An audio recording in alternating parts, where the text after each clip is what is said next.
I'd like to call this meeting of the Lake Washington School District Board of Directors to order for September 19th, 2016, our first meeting of the new school year. Thank you all for coming. We've been in a study session on special education and then had a reception for our new administrators.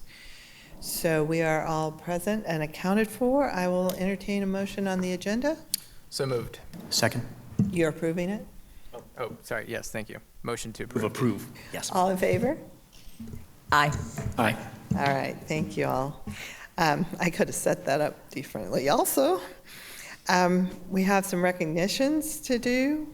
Our Bellevue Community College 50th anniversary. So I will read this. Whereas Bellevue College started in 1966 as a small community college with fewer than 500 students and now serves nearly 33,000 students, including many Lake Washington District alumni. And whereas since the founding in 1966, more than 450,000 students have taken classes at Bellevue College. And whereas students have earned more than 55,800 degrees, certificates, and other awards, such as high school diplomas, and whereas students can begin their education at Bellevue College and transfer to a university to complete their degrees, or earn one of Bellevue College's 10 bachelor's degrees, and whereas Bellevue College offers nearly 100 professional and technical programs that prepare them for jobs of today and the future, whereas Bellevue College is celebrating its 50th anniversary the week of October 9th through 15th, therefore, the Lake Washington School District Board of Directors congratulates Bellevue College on its first 50 years and extends best wishes for a happy 50th anniversary. So, congratulations. I wonder, do they still offer all the community classes like I took when I was pregnant? Sign language. Unfortunately, I didn't have anybody to practice with at the time. What? We're just realizing that in addition to that monitor not working, none of our monitors are working. Oh, So I'm suggesting we just take like a 2-minute break and see if we can figure out what the deal is. you can announce it. We're going to take a 2-minute break to try and figure out why our monitors aren't We're on. having a little bit of technical difficulty. The monitors on the dais are not working. So we're going to take just a short 2-minute break to see if we can figure out how to address that. If not, we just need to make some adjustments because we've got a number of presentations this evening. Did anybody bring a hammer? No, sorry.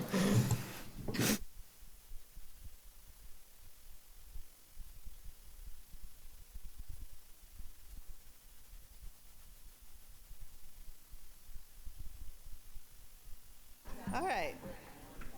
Now we're back in order again. All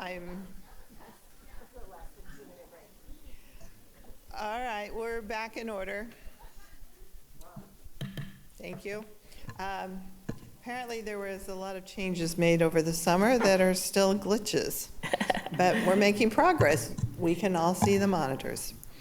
So our host school is very special at the beginning of the school year. You want to introduce them, please? Yes, and actually, I'm going to provide some of the presentation before I hand it off to John and his team.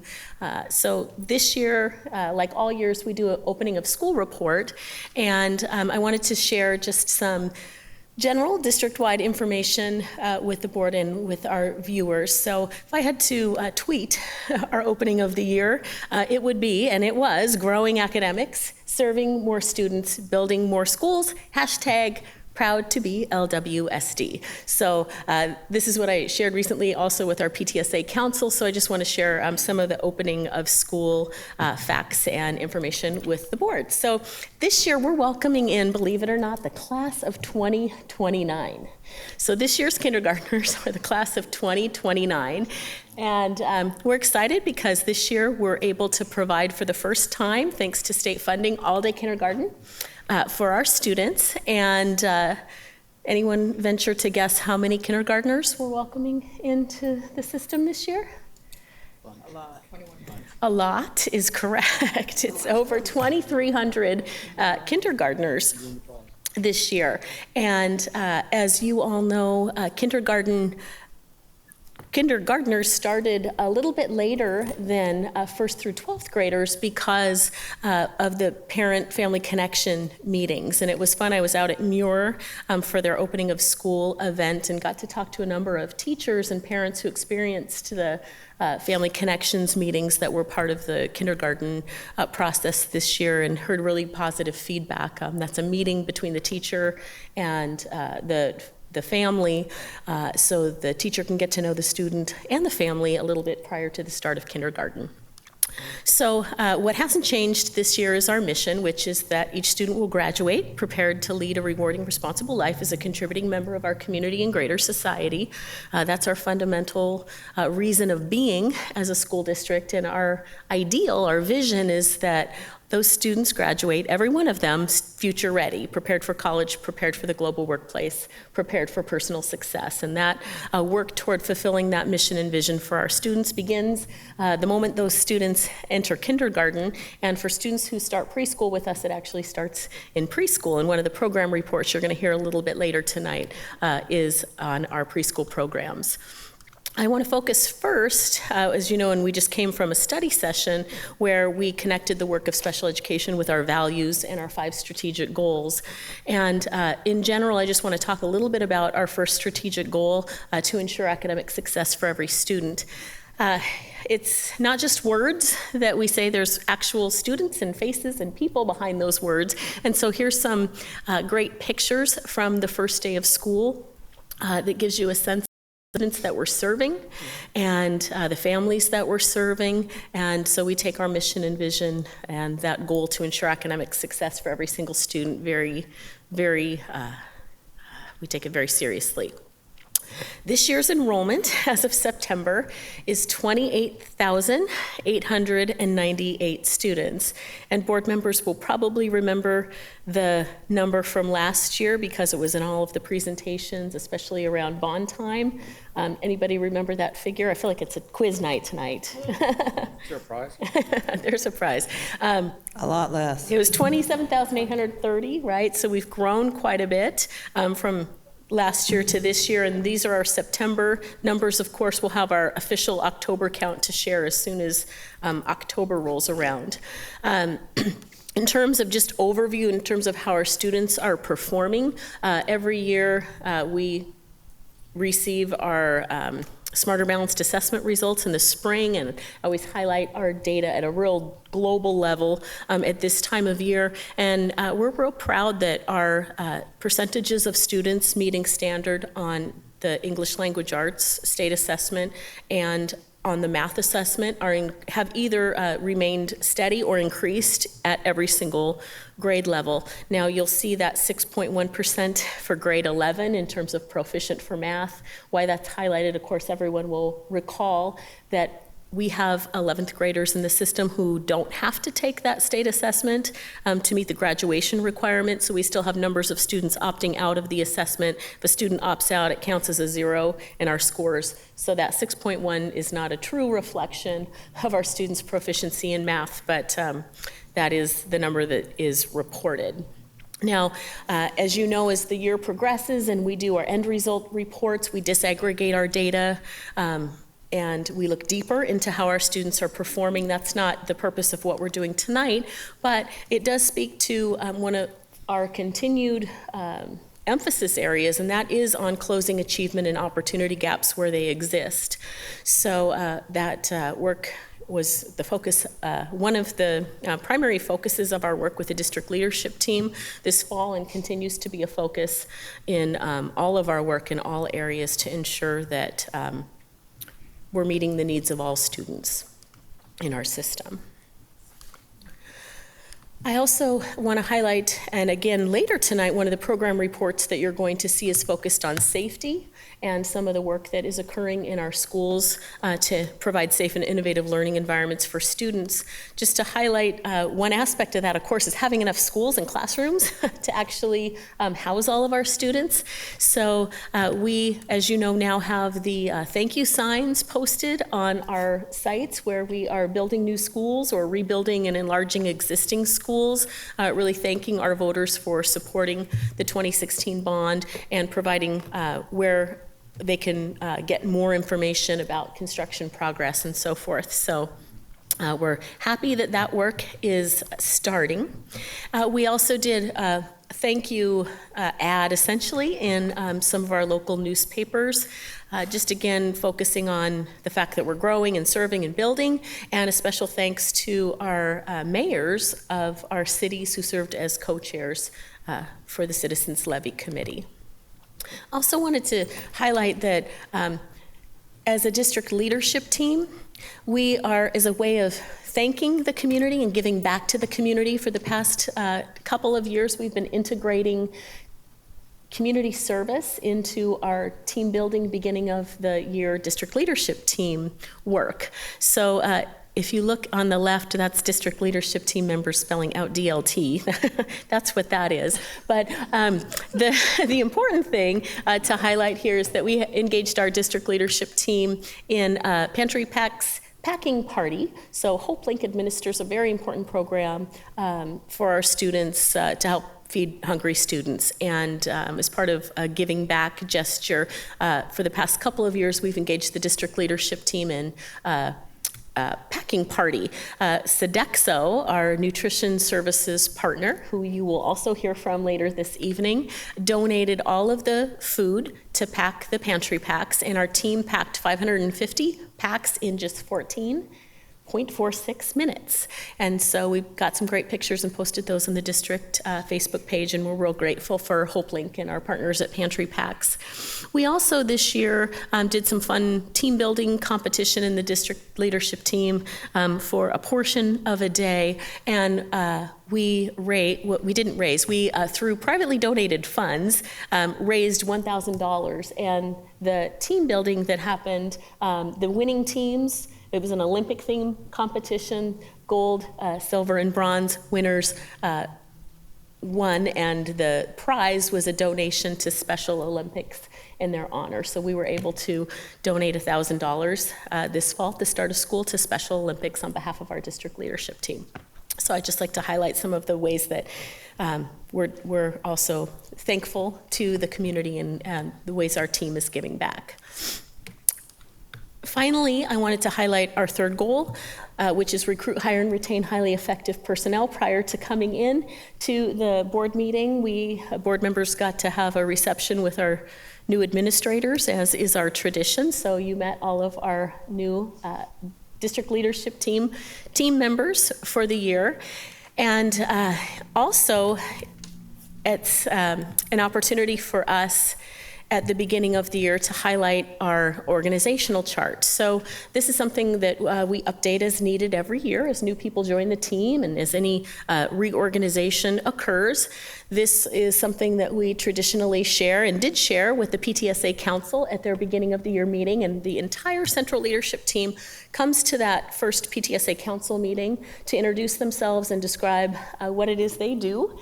So we're putting names and faces together for our PTSA Council. This year, we also are improving some of the presence around our central leadership team and their divisions and departments on our district website. Why are we doing this? Well, we want to ensure that people are able to reach the person who can most efficiently and effectively provide support and assistance. And last spring, as I was looking around, as we typically do, to see, are there things that other districts are doing that we could adopt as well? A number of districts in our area have not just organizational charts with names and roles, they have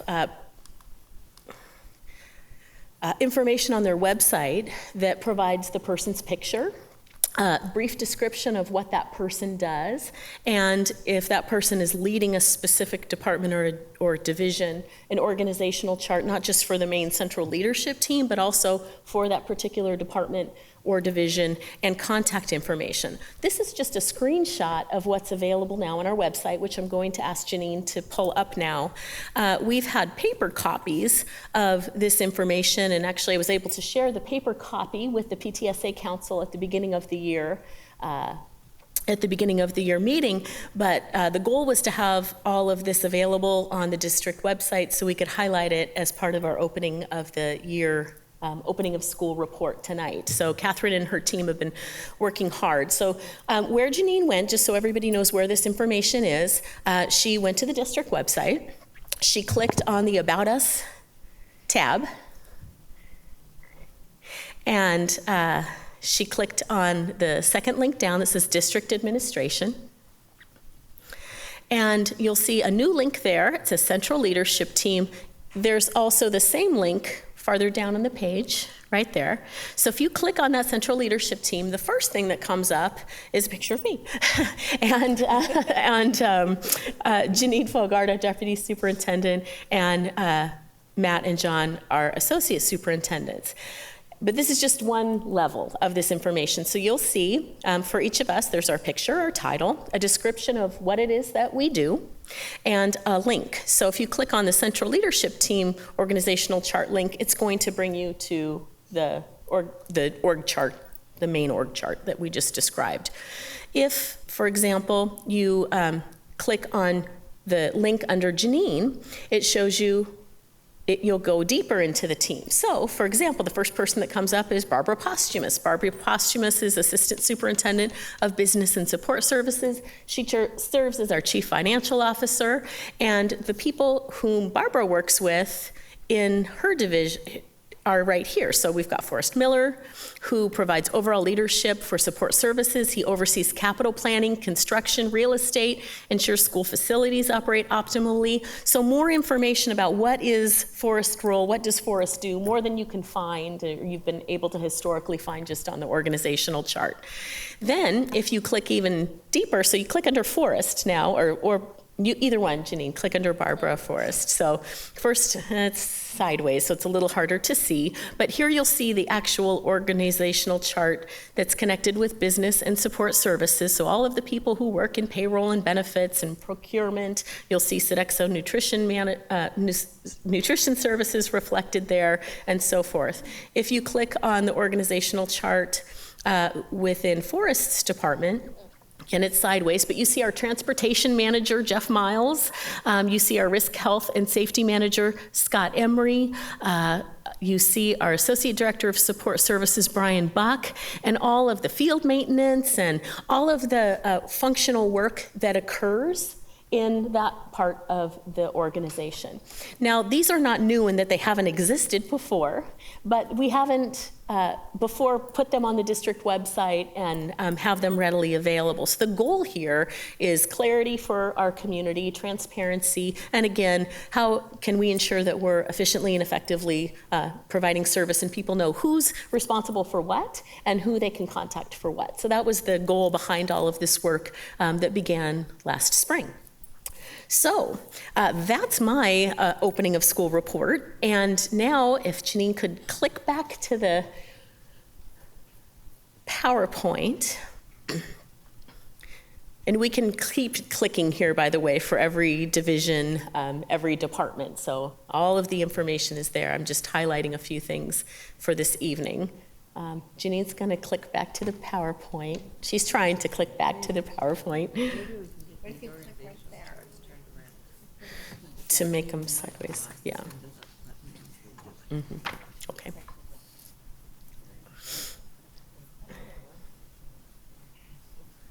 I think it's the one on the right, to the far right, where I left off, Janine.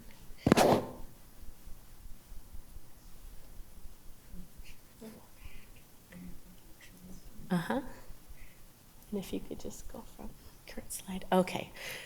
All right, so with that, again, that was my opening of school report. And now I'm going to turn it over to John Holman. You saw who John is and what John does on the website update. And he's going to introduce Director's School Support, and we're going to get into a little more learning community specific information and take the opportunity to recognize all of our Washington Achievement Award earners who are here this evening. So take it away, John. Thank you, Dr. Pierce. School board members, I'm live. We're very excited about the opportunity to discuss the opening of school this year. Two things occur every year that start school. One, kids show up. And two, our staff puts in a tremendous amount of effort to make sure that classrooms are ready, schools are ready, everyone knows what to do when students actually arrive at school. And so it's an exciting time of year to see that somehow we transition 28,000 plus students successfully to school. I've heard so many positive reports about school starting this year.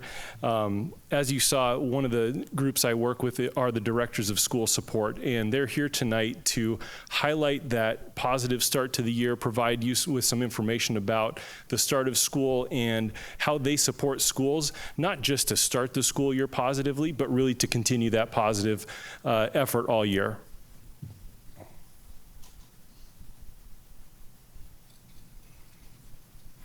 Good evening. My name is Dale Cody. I'm the Director of School Support for the Juanita Learning Community. Hi, Sue Ann Sullivan, Director of School Support, Redmond Learning Community. Hi, Rick Burden, Director of School Support for Lake Washington Learning Community. And I'm Matt Livingston, Director of School Support for the East Lake Learning Community.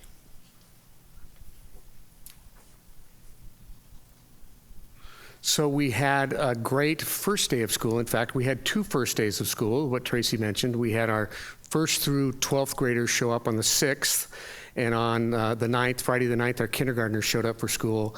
And as we visited schools around the district, it's really an exciting thing to do. That we had kids who were excited about being there, teachers and staff very excited about seeing kids again, and parents excited because kids were starting school and kids were starting school. They weren't going to be at home anymore. So anyway, it was a great two first days of school this year.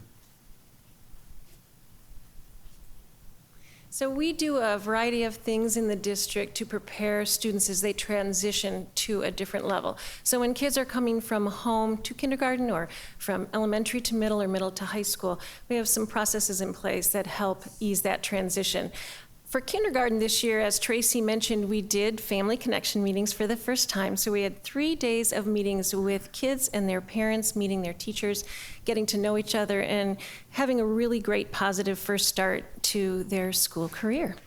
Also this summer, we had Jumpstart Kindergarten, a 2-week session at our 4 title schools. And that's a great little jumpstart for some kids to get them used to the school routine and oriented to the school. For kids moving from elementary school to middle school and then middle to high school, we do consciously plan some transition activities that help ease that transition in terms of visits to the middle school, so the kids get to go visit the school that they're going to be attending. They do that in the spring. That's quite an exciting event for them. And then when they get to their new school, at the very start of school, in 6th grade or in 9th grade, there's tours and assemblies and orientations that welcome the students in. As John mentioned, our work as DSS to support schools and school systems go throughout the year. Our primary responsibility is to work with principals and help in their growth in the area of instructional leadership in order to help improve teaching and learning. It's also to help principals improve as a building leader, to help improve and make great their buildings and communities for students and staff. These 8 leadership criteria have multiple elements within them that we use to encompass all the areas in our work with principals to help them grow. Ultimately, at the end, we evaluate principals using these 8 criteria.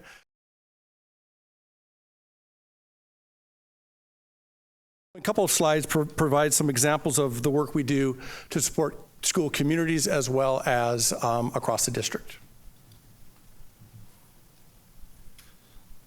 So as you've heard, we put a lot of energy, and schools put a lot of energy into preparing for the first day of school, and the schools all started off doing really, really well.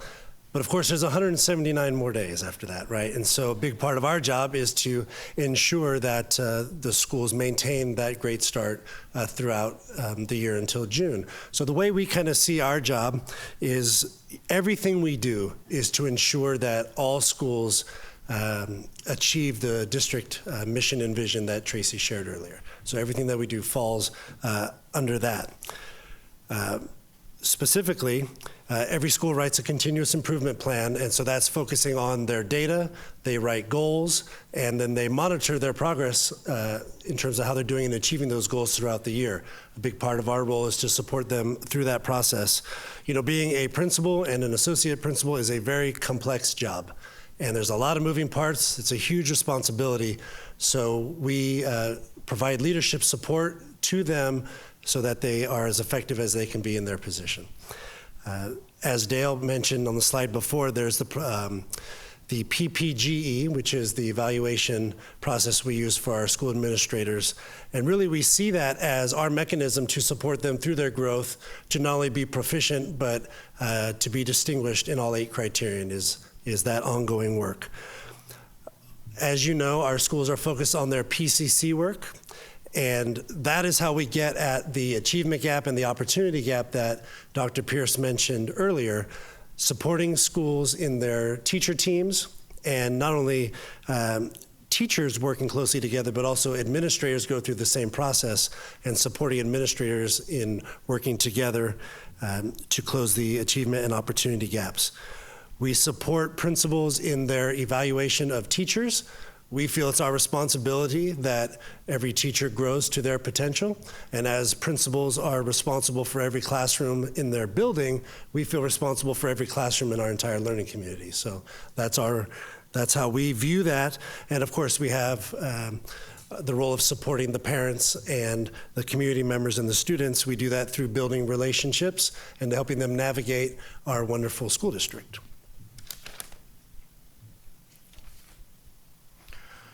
And of course, we support district work across the entire school district in a variety of ways. To highlight a few, each one of us has a responsibility for a level, an elementary, a middle, or high school level.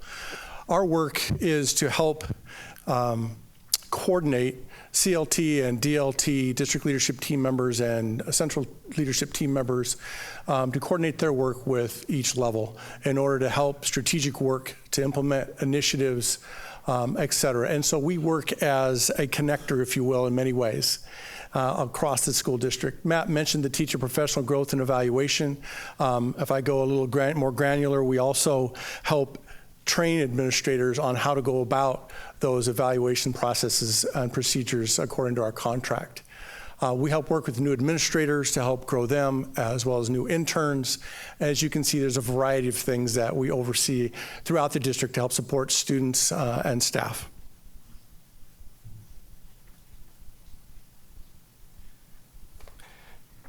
This year, we're extremely excited to be able to recognize our 2015 Washington Achievement Award winners. As you can see, many of our school staff and administrators are here tonight to not only be recognized, but to recognize the hard work and effort that actually goes into achieving these types of awards. We're in schools and classrooms often, and we know that our school staff and teachers work extremely hard, and every once in a while they get recognized at the state level for those efforts. And as you can see on the slide here in front of you, 258 schools in the state of Washington were recognized last year. 25 of those schools, or 10% of the recipients in the state of Washington, came from the Lake Washington School District. And that doesn't come by chance. That doesn't just happen.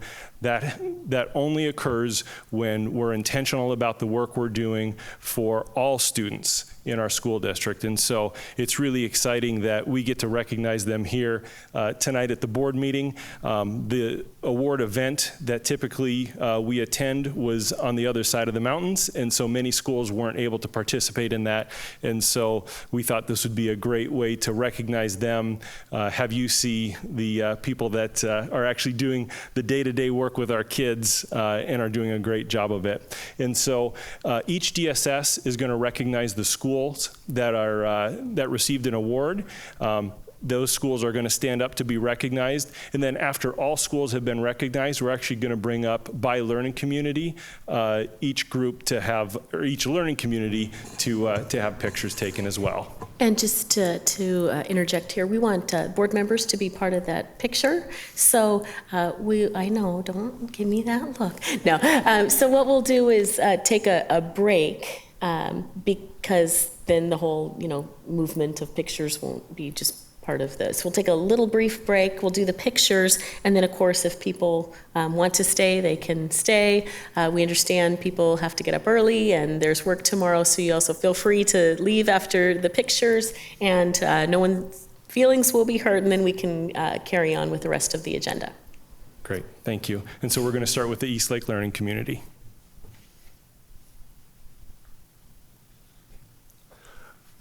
All right, well, I'm very excited to welcome up the following folks at Alcott Elementary. Just stand up. Do not walk up here. Don't even think of walking up here. Alcott Elementary, Principal John Hedin. They're recognized for overall excellence and English language arts growth. So, John, if you could stand. Very good.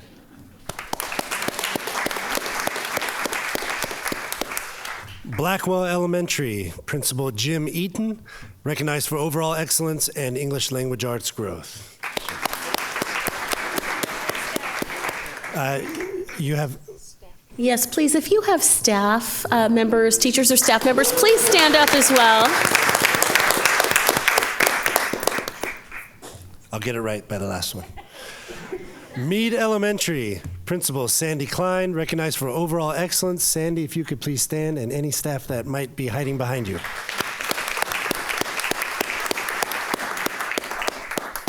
Smith Elementary, Principal Jamie Warner, overall excellence, English language arts growth.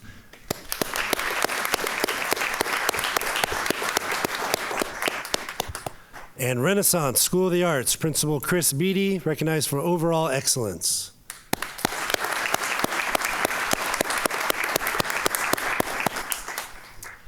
Should they come up now for the picture or at the very end? So we'll go ahead and do each learning community. Okay, great. each learning community. Then at the end, we'll take a break, and then we'll invite each learning community, the whole group, to come up to get a picture with the board. See, I'm just asking all the questions that everyone else is wondering. It's all good.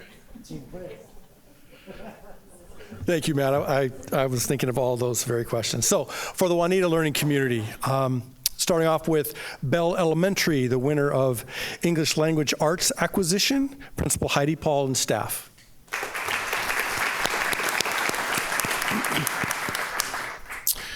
Discovery Community School, overall excellence, English Language Arts and growth, and math growth, Principal Heather Frazier and staff.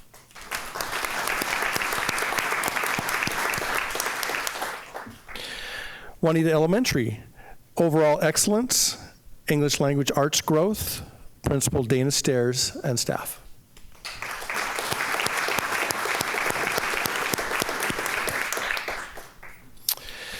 Little Old John Muir Elementary School, overall excellence, high progress, English Language Arts growth, and math growth, Principal Jeff DeGallier and staff.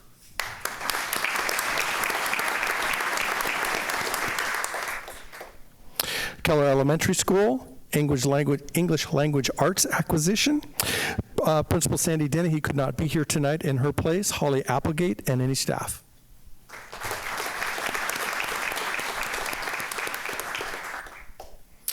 Sandburg Elementary, English Language Arts Growth, Principal Heather Frazier and staff.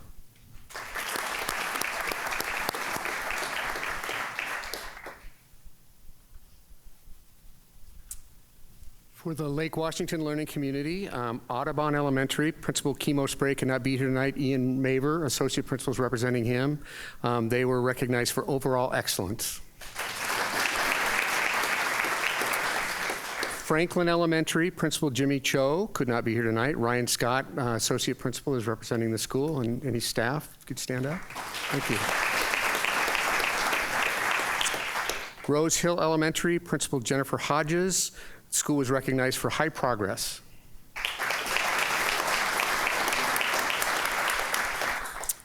Rush Elementary, Principal Lucy Davis could not be here tonight. Malia Goodfellow is representing the school, Associate Principal, and staff.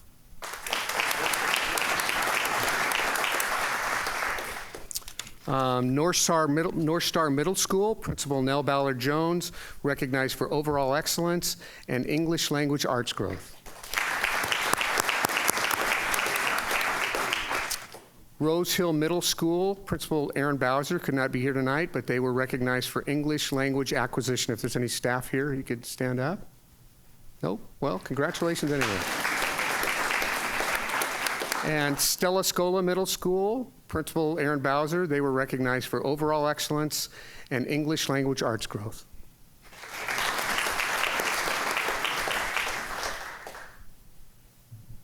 So the Redmond Learning Community, Dickinson Elementary, Principal Karen Barker, English Language Arts Growth and English Language Acquisition. Karen Barker and staff.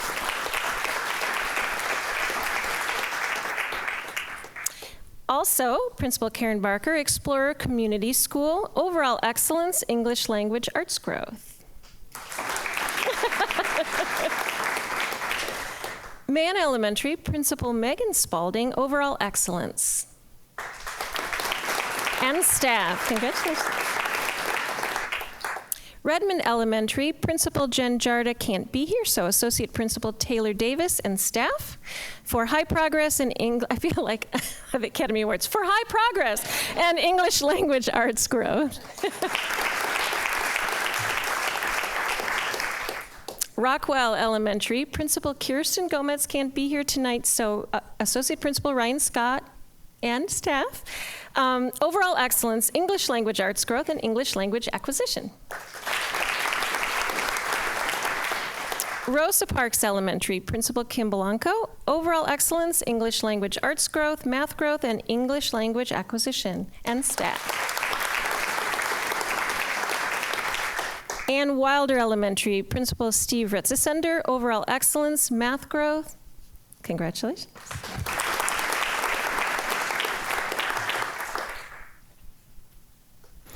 Okay, so I just want to highlight something that John said. These are awards that are earned, and it's through the hard work of our staff and our building administrators, and it's a pretty impressive list of awards that were earned this year. And so I just want to, before we take a pause and do pictures, thank you all again for your hard work, your continuing efforts at serving all of our students and closing those achievement and opportunity gaps. And we do know it's going to be a great year because we are continuing to get better and better as a school district and determine how we can better serve our growing, ever-growing student population. So thank you all for being here. We'll take a break. We'll invite you up by Learning Community to get your picture. And then, as I said, you feel free to go. And thanks again for being here tonight. One other thing, when we, some of us were able to go to the Union Gap ceremony in the spring, and we received a number of school banners. And so the schools that earn the awards get a big banner to proudly display at their school, and we still have a number of the banners upstairs. So if you have not received your banner for your school, please let your Director of School Support know so we can get you that banner and you can proudly display your achievement for our entire community. Okay, thank you.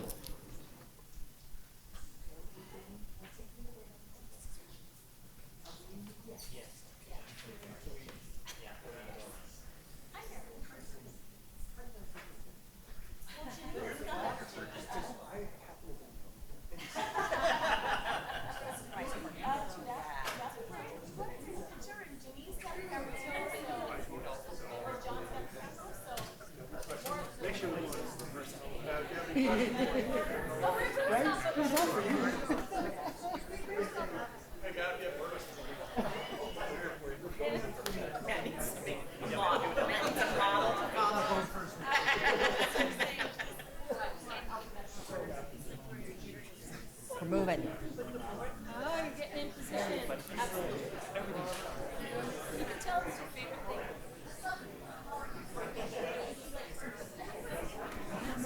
Because all the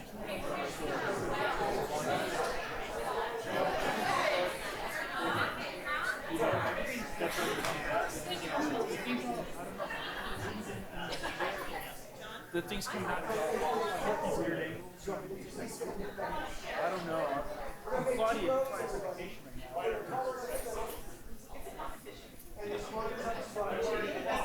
Somebody has done something. Yeah, somebody did something, and I don't know.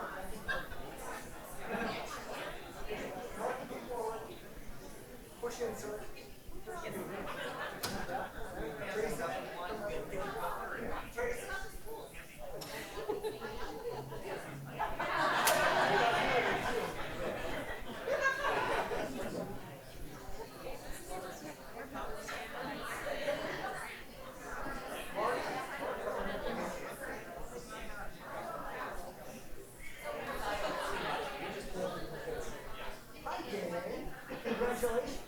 Looking right here, just like that.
No, sorry, just turn your mic on. That's all.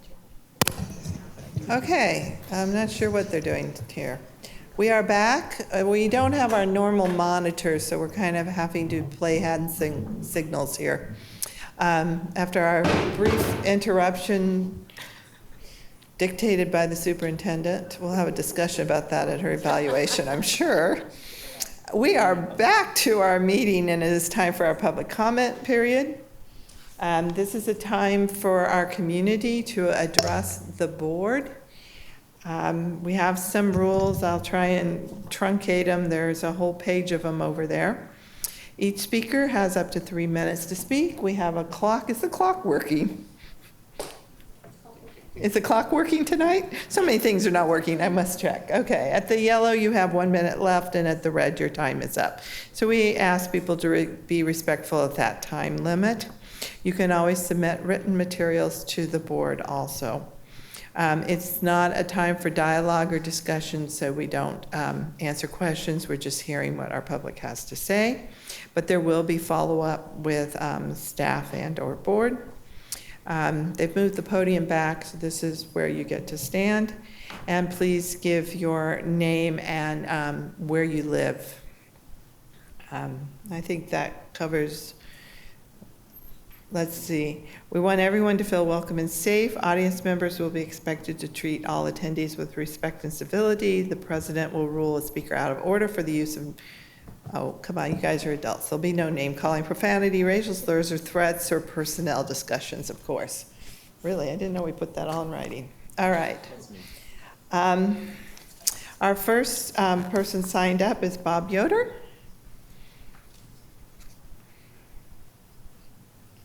Looks like I'm the only one. Nope. Hi, Tracy, board. I think I know Mark a little bit from Oklahoma, and Chris from old study sessions from a long time ago, and Eric from the debate, Siri's my rep, and Diane and I have had a long experience way in the past.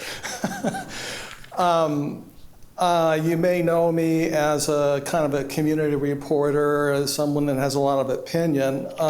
What I really like to do, I'm retired, and I like to, I really have a passion for comparative local governments, you know, comparing them. And I learn a lot when I jump from one to the other. It's been really helpful. I was looking for ways, I was talking with Catherine Reith at the school foundation meeting and asked her if, well, I don't want to get into that so much, but I have a really good relationship with her. She's my contact, and I just learned recently that I can contact use school board members through Diane. If that doesn't work, I can talk to Tracy, so that's cool. Just some background information on me. I'm a 36-year Redmond resident of the district. I voted and advocated for the bond this year. My daughter graduated in 2010, future ready. She's in her first year of the master's program in environmental science at University of Montana. Thank you, teachers. My wife volunteered at MAN PTSA committees, and I've been a lunch buddy and Youth East Side Services mentor. As I mentioned, you know, I spend a lot of time with the governments, and I try to provide some kind of a service that way. Thank you, Tracy, and the administration for all the blood and sweat you put into the chart and job descriptions. And thanks, board, for reviewing my copious input and studying it. I did a lot more today. I don't know if you got it. But as you know, there's still vital work to be done, or at least I want to make sure you know that. And I hope to, and I urge you to delay action tonight for the following reasons. I think it might be a little bit too late because it looks like the organizational charts are already up there, and indirectly the board approved it or something like that. So anyway, I don't want to nitpick on that, but a lot of this you already know, but I wanted to reemphasize this for the viewing public. How much time do I have? A minute? Okay, the most important, is that it? That's okay. I mainly wanted you to get to know me a little bit. So put a face to all those emails. Thank you. Thank you. Margaret Adams. Good evening. My name is Margaret Adams, and my dyslexic 11th grader is in the Juanita Learning Community. And I wanted to thank the board for reading the email that I'd sent earlier today, expressing a little bit of concern with sort of what I saw in a follow-up report, which I wasn't quite sure if it was final. And what I learned was that it is. And anyway, wanted to clarify just a few things. Point out again, dyslexia shows up in 10 to 20% of the population. You will get a lot of bang for your buck if you focus on kids like mine. And what works for dyslexics works for all kids. They've actually done studies on this. It will bring up your regular, typical, normal child. It will also pick up those kids who are not dyslexic but have learning, reading issues and may not be diagnosed because they're pretty smart and they can cover it up, which happens with a lot of kids, even dyslexics. I also wanted to ask, there was a lot of confusion about the district's 5-year plan, including supplemental curriculum to support students diagnosed with dyslexia. And I would like to say, let's just call it what you all said it was, which is an Orton-Gillingham-based curriculum to support students diagnosed with dyslexia. If we call it what it is, then we'll all know what it is, because supplemental to me, as I mentioned, sounds like quote-unquote cobbled together, and that is exactly what we do not want. So even though the district's curriculum might address elements of dyslexia, it's just not going to be enough. It has to have all 3 elements of Orton-Gillingham, which are the systematic, structured, and really systematic is so key, structured, so key, multisensory, equally important. They all 3 have to be there. And then I wanted to focus on a little analogy that I still want to use again. We would never say that a pregnant woman is a little bit pregnant. And I want to say that we won't say, you can't really say the same thing about dyslexics either. If you're diagnosed with dyslexia, you are dyslexic, period. And so the Orton-Gillingham method works, period. There's a range. There are kids with bigger issues who might need some more, which leads me to your RTI. Please do not lockstep kids when you implement your RTI. If you lockstep them, you are again waiting for them to wait 6 weeks failing before they can move on. If you see immediately that, boy, this child is just a lot dyslexic, then move them right on up. And maybe there's not one approach, but there should be one Orton-Gillingham-based program that you need to use. And twice exceptional, one more thing, a lot of our kids don't even fall into that because you don't know how to test them. So they're just not even getting picked up because if they don't know how to read, they don't know how to read. Thank you. Thank you, Margaret. Diana LaFanara? LaFanara. One of these times. That's fine. Hi, I'm Diana LaFanara. I live in the Lake Washington Learning Community. And I'm also here about the 5-year special services review. I think there was a lot of, good ideas in there, but one thing that I was really disappointed was the sort of rosy tint that was put over some of the problems that we have. Now, I am a big proponent of this district. I feel we have a good district. I feel we can do better. I know people work hard. I'm not trying to dog the teachers and say they don't work hard, or our special education teachers. We all know everyone works hard, right? But unless we talk about the problems that we have and define them like they are, instead of looking at just what's working, we're not ever going to be able to solve anything. And that's my concern, that I saw a lot of that in the presentation. Specifically, it's fantastic that we're slightly higher than the state average in the OSPI Parent Satisfaction Survey that took place last year. However, the state percentage of parent satisfaction is 24.7%. I don't think that 24.7% is a good level of parent satisfaction. As a matter of fact, there was a 2013 Special Education Comparisons and National Standings report that was given to the legislature that said that Washington State in special education parent involvement is 50th out of 50 states. Okay, so I don't think that being okay in Washington State is really something to crow about. Secondly, as far as special education students in general education, we are 46th out of 50 states, and I don't think that's anything to be proud of. Furthermore, I had to go to quite a lot of trouble to get the disaggregated data on the 2016 Special Education Parent Satisfaction Survey from the state. So 14 out of the 19 districts surveyed did higher than Lake Washington School District. I don't think that's anything to be proud of. So we need more two-way communication with the parents to find out where these holes are. When I got the disaggregated data for our school district, some of the schools reported satisfaction rates as low as 7%. We should be looking at where these hot spots are by school, by race, by gender, by all the different demographics that we can, and figure out what we can do and take it to a personal level. There is no very good procedure for anyone who's having a problem to just reach out and say, help me, I need help, beyond going to Paul Vine. Once you get there, not many people are brave enough to go to Tracy. And most people don't have the money or the time or the wherewithal to use the formal complaint procedures. And I'd like to see that done before the rest of the stuff in that 5-year plan. And I hope that you will consider that as you continue your deliberations. Thank you. Thank you, Diana. Is there anyone else who didn't get a chance to sign up who wants to address the board? Okay, seeing none, thank you for those who did. And we will move on to the consent agenda. I will entertain a motion. Move approval of the consent agenda. Second. Tracy, will you poll the board, please? Chris? Yes. Eric? Yes. Nancy? Yes. Mark? Yes. Siri? Yes. And read the donations, please. Yes, so if you turn to tab 8, we do have donations tonight.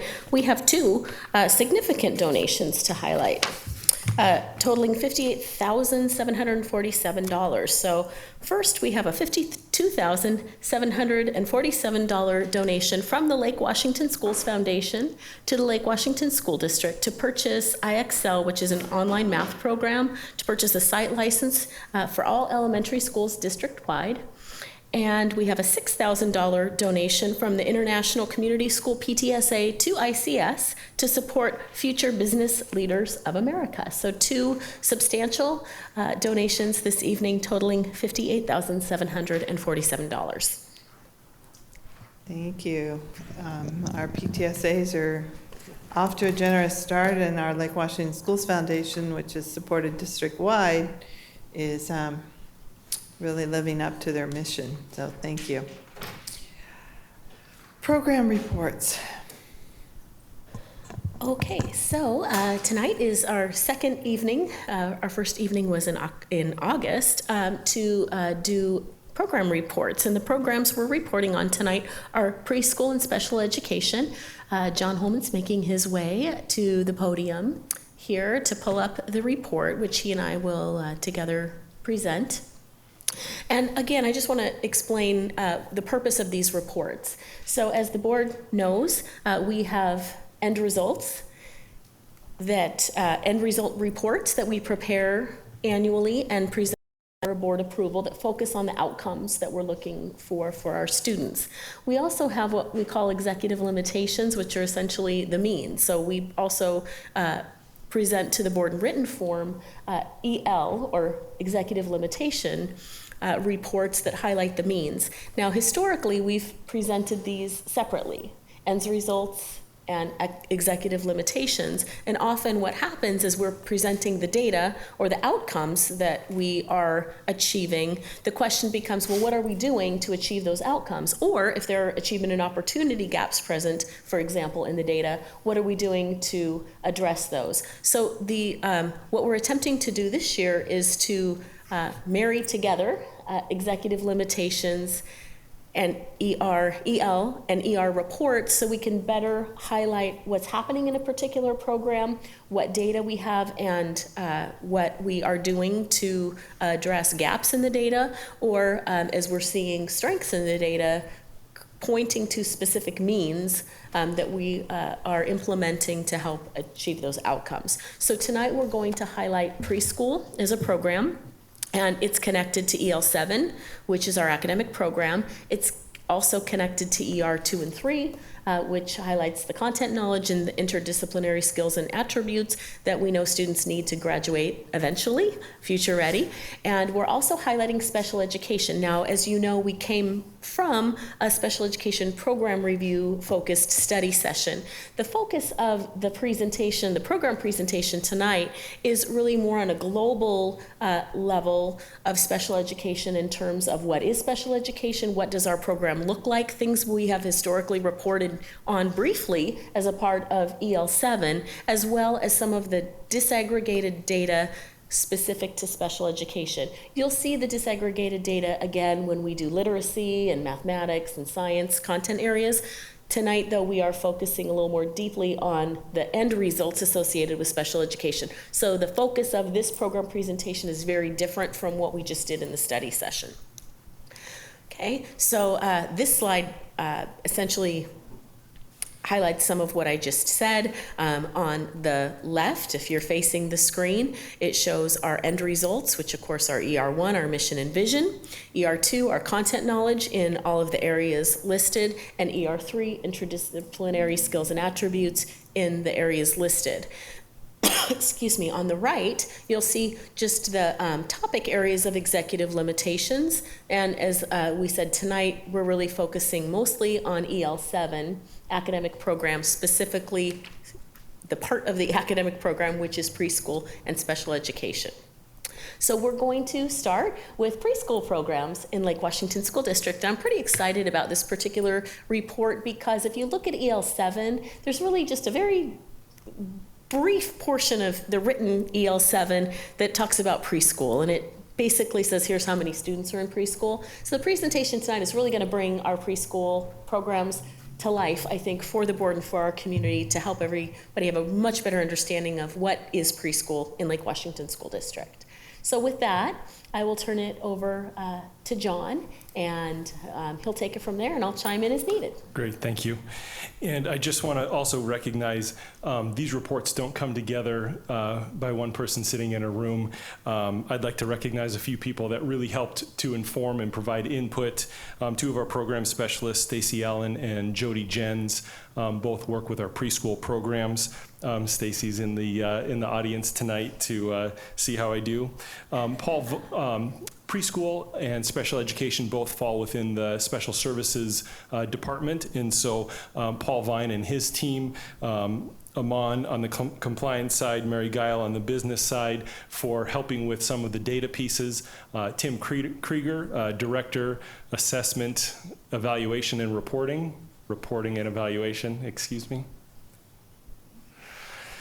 for putting some of the outcome data together, and John Knorr, our videographer, for taking these wonderful photos of our students at Juanita Preschool, Juanita Elementary, Kirkland Middle School, Lake Washington High School, and the Transition Academy. And so you'll see those all throughout the presentation tonight.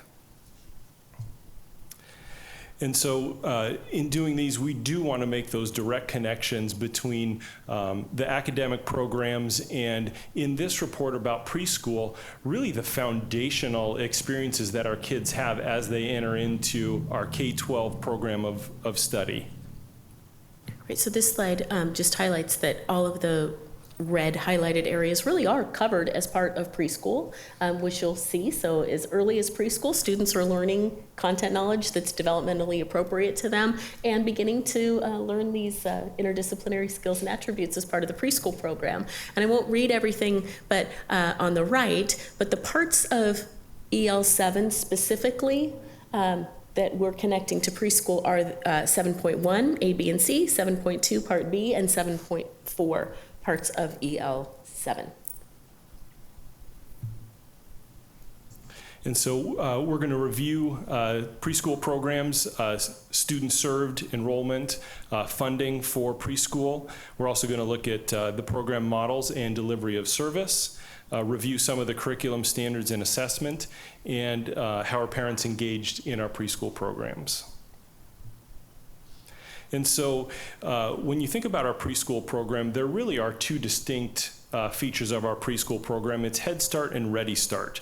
And under the Ready Start bucket, we have students that attend what you would consider a typical preschool, Ready Start preschool. We also have students that attend Learning Center, so students that need a little bit more support. They're eligible for special education services. And then we also have what we call our SNAPS program, also students who receive Ready Start services. They're students that are eligible for special education. Their primary diagnosis is autism, and based on a wide array of research and partnering with the University of Washington, we've implemented an additional program for those students. And so when thinking about our Head Start program, you saw some of the changes that were reported about Head Start. We now do have a full-day program full-day programs here in the district. Those last for 6 hours daily. Our half-day programs are 3.5 hours, and they really focus on literacy, some of the social, emotional supports that students need, parent education, nutrition and health. Those are located at Bell and Dickinson Elementaries, and those are federally funded programs. And so those are students that they qualify for Head Start based on income or a few other factors that are identified. And so you can see here, last year we had 97 students participating in Head Start. This year, at the beginning of the year, we had 71, and we were funded for a capacity of 76 students. And so you can see last year we had 13 students on IEPs also participating in Head Start, and to start this year we have 8 students in the program that are on IEPs as well. Our Ready Start program is for students that also may be at risk for future challenges, and you can see here, those are our half-day programs. They meet 4 days per week, and as you can see below, we have many more students that participate in our Ready Start program. It is funded through a variety of sources, both federal and state, local funds, and there's a fee-based portion of our Ready Start program. The federal funds would come from students that participate and are also on IEPs. So you can see last year we had 315 students participate in Ready Start, and this year we have 236 starting the year as of September 8th enrollment reports, and we have a capacity of 364 in our Ready Start program. Students participating in Ready Start that had IEPs last year, 219 and 153 started this year. What we know about Ready Start preschool is it grows throughout the year. And so our Birth to 3 services, anytime a student turns 3, the clock starts ticking on when we need to have placement in district with an IEP ready for them. And so this number, not only the IEP count grows, but the numbers of students in preschool grows as well throughout the year. And so this just kind of shows you the makeup of the different, if you will, locations or funding sources for Ready Start last year. And then at the very bottom, you'll see SLP only services. And those are students that they don't participate in the formal preschool program, but they qualify through our Child Find obligation of needing speech and language services, and so they itinerantly receive services at a few locations throughout the district. And our Learning Center programs, they're half-day classes. They meet 4 days per week. I didn't have any photos of students, and so I found some contingency charts that students might work with in programs as they're learning how to work in a group, as they're learning to follow one-step directions, as they're learning to transition between activities. And so these types of activities where students are identifying pictures and first this, then that, are opportunities to really start to build those skills that they can apply in classrooms. We have programs at Carson, Dickinson, Juanita, Sandburg. Last year we had 88 students in program, and to start the year we had 55 this year. And then our SNAPS program. It's a very intensive program. It's about providing additional opportunity for students with a primary diagnosis of autism. The research shows, and I believe if I'm correct, that it's students need 20 plus hours of support per week to show higher rates of growth and progress. And so with a Ready Start preschool placement and a placement into SNAPS, that's how we provide that 20 plus hours of services for these students. And so you can see there all of the different opportunities that our students have in the SNAPS program. And you can see the funding sources. We had 65 students participate last year and 34 this year. And just a little bit of information about the programs. That's almost, that's half almost. That's odd. So The- the yes, qu- the question- 34 yes. is the beginning of the year, and all of our preschool programs grow throughout the year. Okay. And so if we did a check November 1st, this number would be, it just grows throughout the year. And that is true of every classroom and caseload in preschool Okay. across the district. Thank you. Okay, and just a little bit of information. Staffing for our 3 to 5-year-olds in Head Start is about 19 to 2 for our half-day programs and 19 to 3 adults. And that's a mixture of instructional assistants and lead teachers. Services for IEP are really push-in, and our related service providers typically do push-in services, but at times they do pull-out services as well. Similar in our Ready Start program. Remember, all of our Ready Start is half-day, and so for our typical preschools, it's 19 students to 2 adults, and that is a mixture of typical peers and students on IEPs. And then in our learning centers, our staffing model is 1 certificated teacher for 6 students, and the baseline staffing for paraeducators is 2 per classroom. All students are qualified for an IEP, and again, related services are provided in that setting. And then in SNAPS, it's a really low instructor to student ratio at 2 students to 1 instructor. Again, that is based on the research around these intensive intervention services and the outcomes that we can accomplish it with that ratio. I wanted to highlight that our related service providers, speech and language, occupational therapy, physical therapy, those are services that students receive starting as early as our birth to 3 services, but in our preschools as well. And they really try and become part of the preschool classrooms so that students are learning skills embedded within their classroom program. And so when thinking about the curriculum, the standards, and the assessment, we have guidelines from the state around early learning and development that help inform our practices, but also in relation to the implementation of our curriculum. In 2012-13, we adopted the OWL curriculum, Opening the World of Learning, which has been in place for a number of years. And we're going to also discuss some of the assessments that are currently used in preschool and some of the outcomes. And so the early learning standards, the learning and development guidelines, I just pulled out a few key words. They're about providing practical strategies, suggestions. It's a whole child approach. It's about recognizing the diversity of students that are in a preschool classroom. It's about celebrating what students can do, and it's also about the alignment of programs with the early learning plan, and then you'll see with the standards that students access in K-12.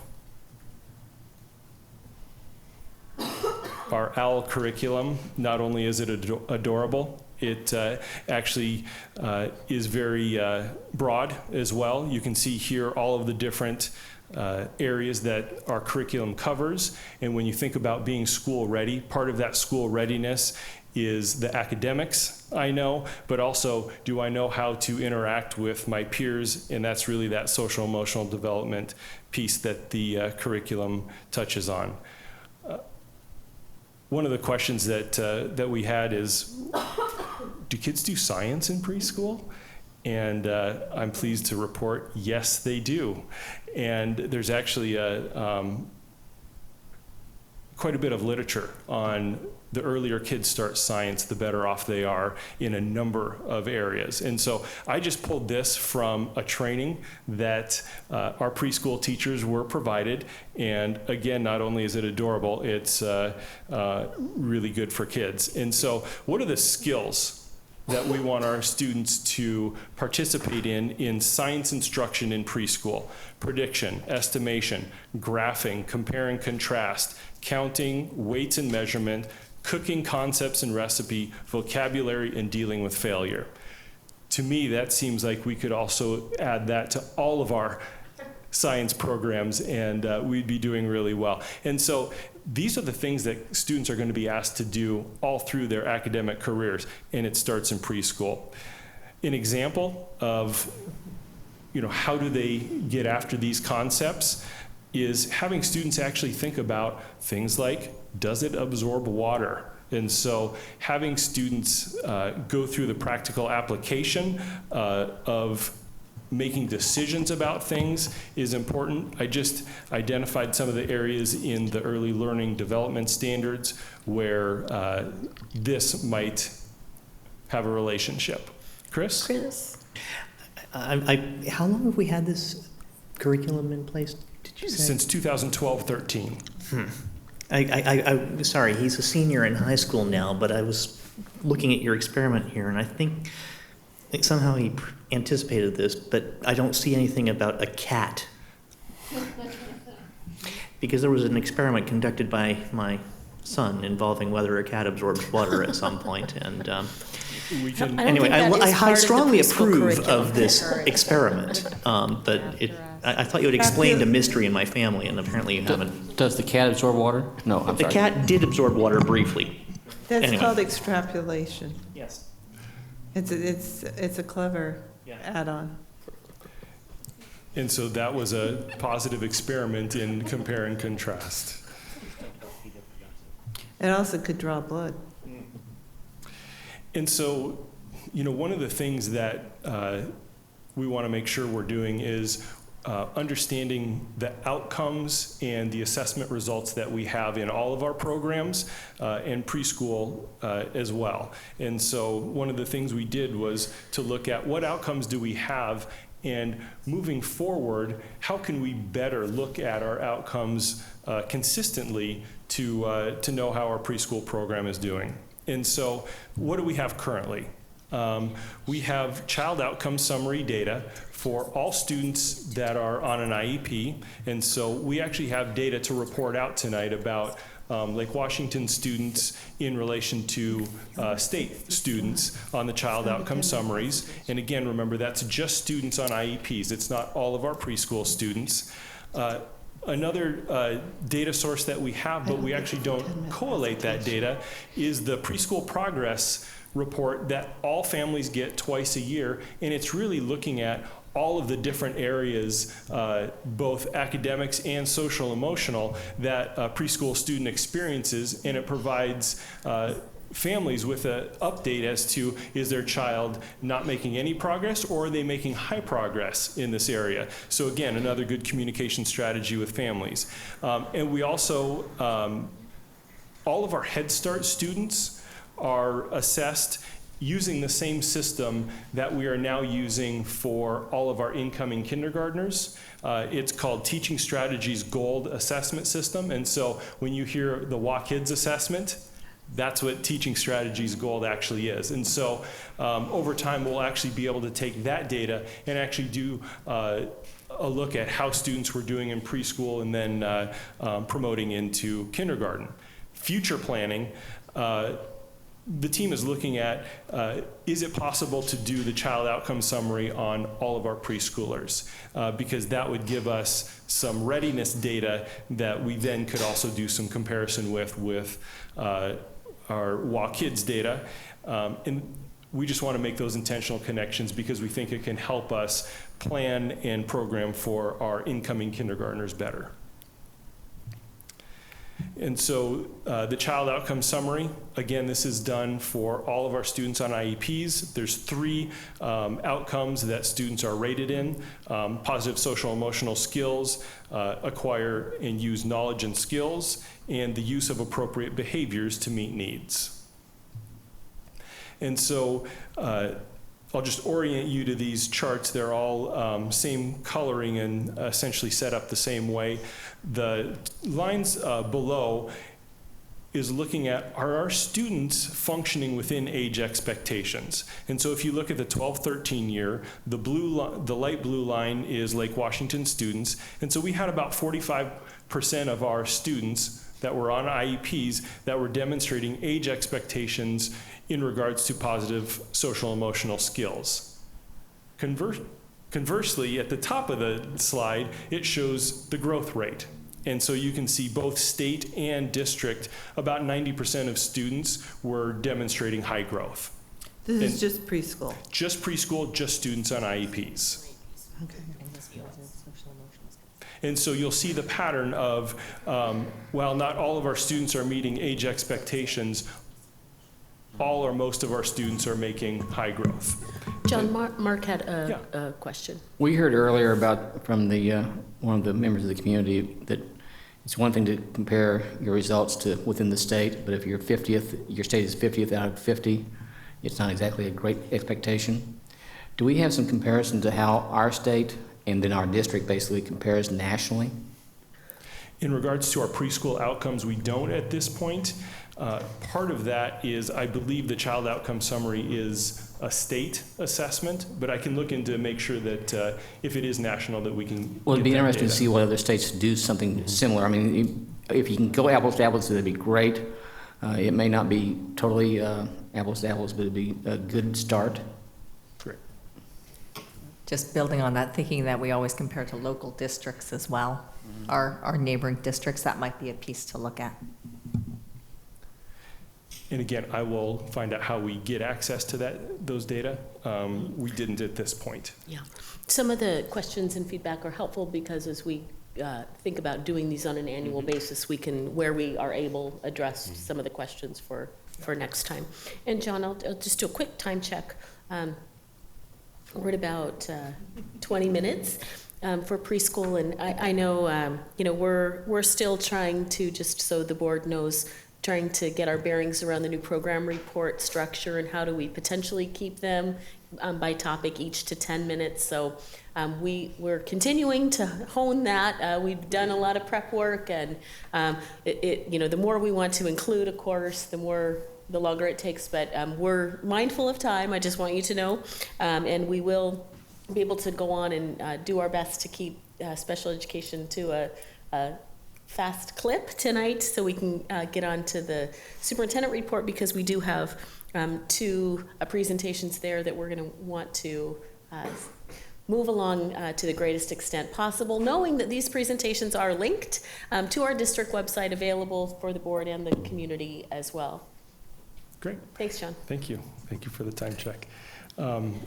And like I said before, the pattern is very similar with the use of appropriate behaviors, students demonstrating the highest age expectation in that area. Like I said, we do a preschool progress report for all families. These are the areas and the sub areas that we report on. And then parents are a key part of our preschool programs. Not only do they participate in parent-teacher conferences, like all students on IEPs, participate in the IEP process. Students can volunteer. They also participate in their school's PTSAs if they're interested. Our SNAPS program does provide parent education on select topics, and our Head Start program has monthly parent education. John, before we go on, how many of these programs are year-round? Pardon me? How many of these programs are year-round? So these are school year only programs, but we also have summer programs for our ESY program. ES. So extended school year. So students that Because qualify for additional summer program. for some of these kids, I would think they needed a year-round. Yeah, so some of our students with IEPs do receive extended school year, which is a summer program. Okay. I also believe that's why our funding for Head Start required some full-day programs as well, and that's the first time we've had full-day preschool programs in Lake Washington. The unfortunate part is if you have some of the special needs students, some of the autistic students, they need 12 months out of the year as opposed to missing June and missing August. So those really need to be 12 months. Well, yes, autism does need to be 12 months. I mean, I thought, basically you've got for preschool, some reason, I if you thought got it was. ESY is usually only July, primarily. Yeah, so that's, there's a drop off and then they have to pick up and figure out how to start all over again. So is anyone looking into that? I mean, some sort of partnership? I assume this is not just our district that has this issue. And since we already partner with the University of Washington. We'll look into that. Okay, thank you. Great. And moving into our special education report, and yes, that is Congresswoman Del Bene dancing at Dickinson Learning Center. And so again, in our special education program, it does connect to the content knowledge and interdisciplinary skills and attributes in ER 2 and 3. And does also address EL7, the academic programs, in the student learning environment portion of EL6. The report looks at just an introduction to special education, enrollment and demographic information, programs and services, educational settings, just a quick overview of some of our outcome data, and just a review of our program review for our public. Again, special education is a federal law, Individuals with Disabilities Education Act. The second bullet there, it's about the child find. The district has an obligation and a duty to ensure that any child that potentially would require special education services, the district has an obligation to seek those families out and let them know their rights. And then if a student is eligible for services, that means that we've gone through a comprehensive evaluation and collaborated with the family around the development of an IEP or an individualized education program. There's 13 categories where students become eligible, and you can see those here. And each has different criteria for how students qualify.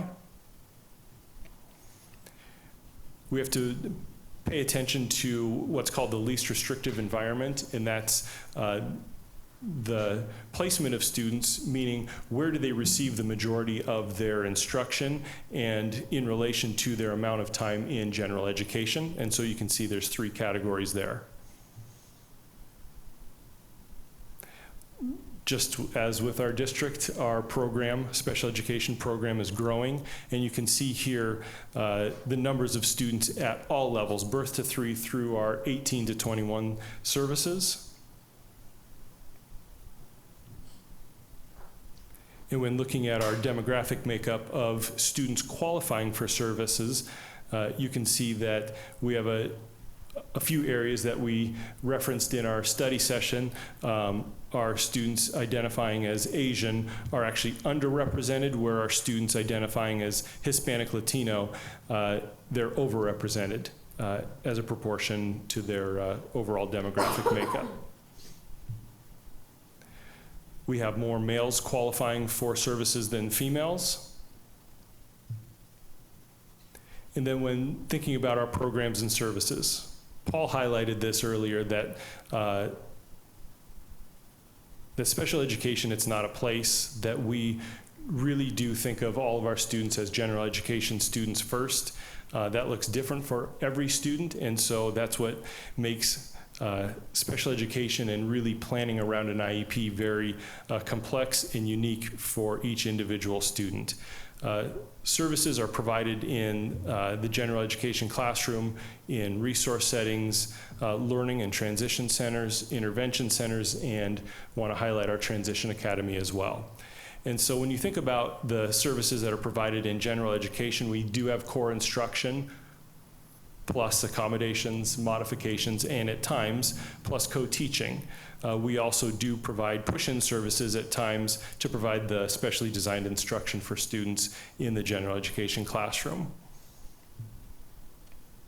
Our resource settings are really those opportunities for smaller group instruction around very specific strategies and skills, and students will receive supplemental reading instruction or other instruction, or they might receive a replacement curriculum in the resource setting. We have learning centers at our preschool and elementaries, and we have transition centers at our middle and high schools. And so these programs these centers are there for students if they need additional support, that their services really would benefit from an individualized classroom, a unique classroom.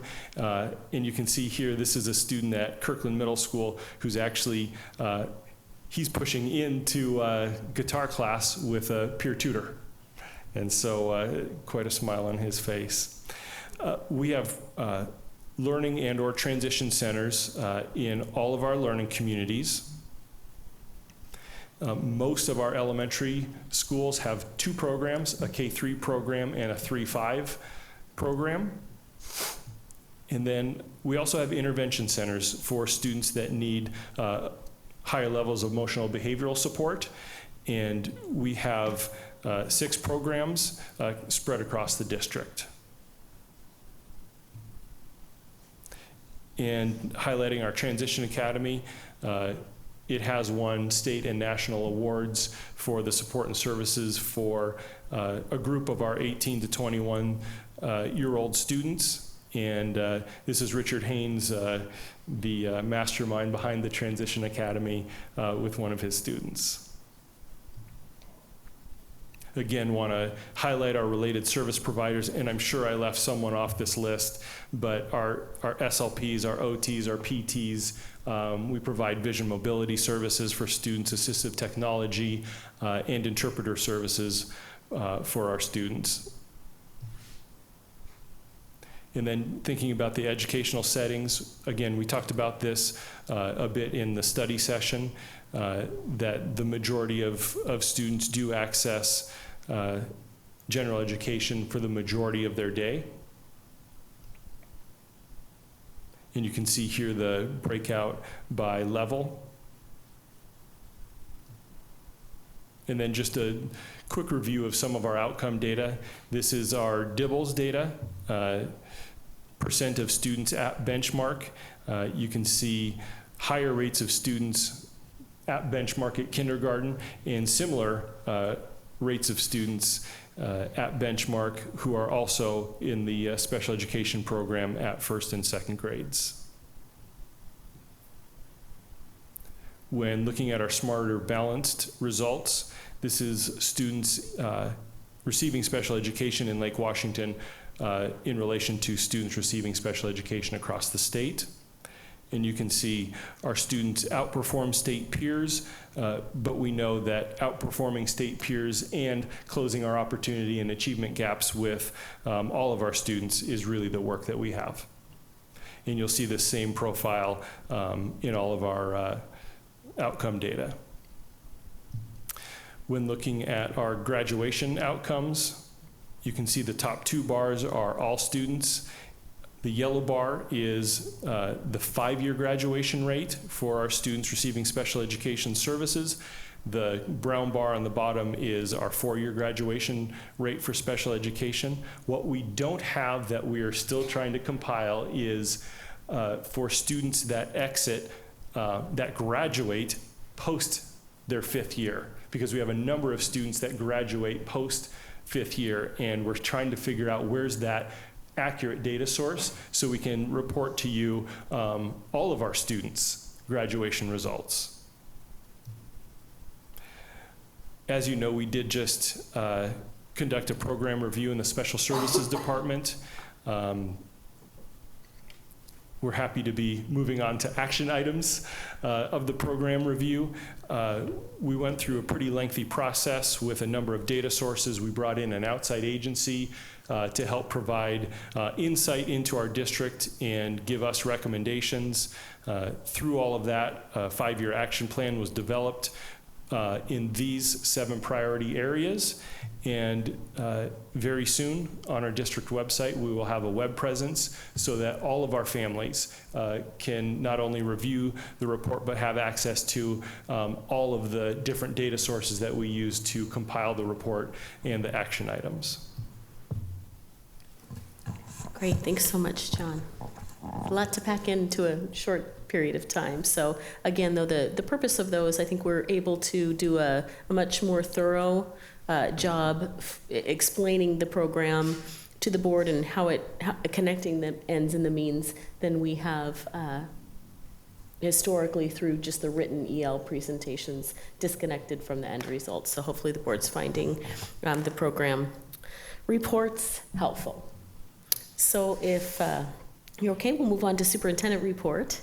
And tonight we've got Janine to highlight some safety efforts in the district, and also Barbara Posthumus and Darren Helfrecht here to report on nutrition services. So we do have one more set of PowerPoints just with data and talking points. These are posted to the site, and we'll try to be real concise in our presentation, so we get these done in about 10-ish minutes. Somehow I don't think they understood the time. Well, I won't, there's no blame to be placed because we all work on these together.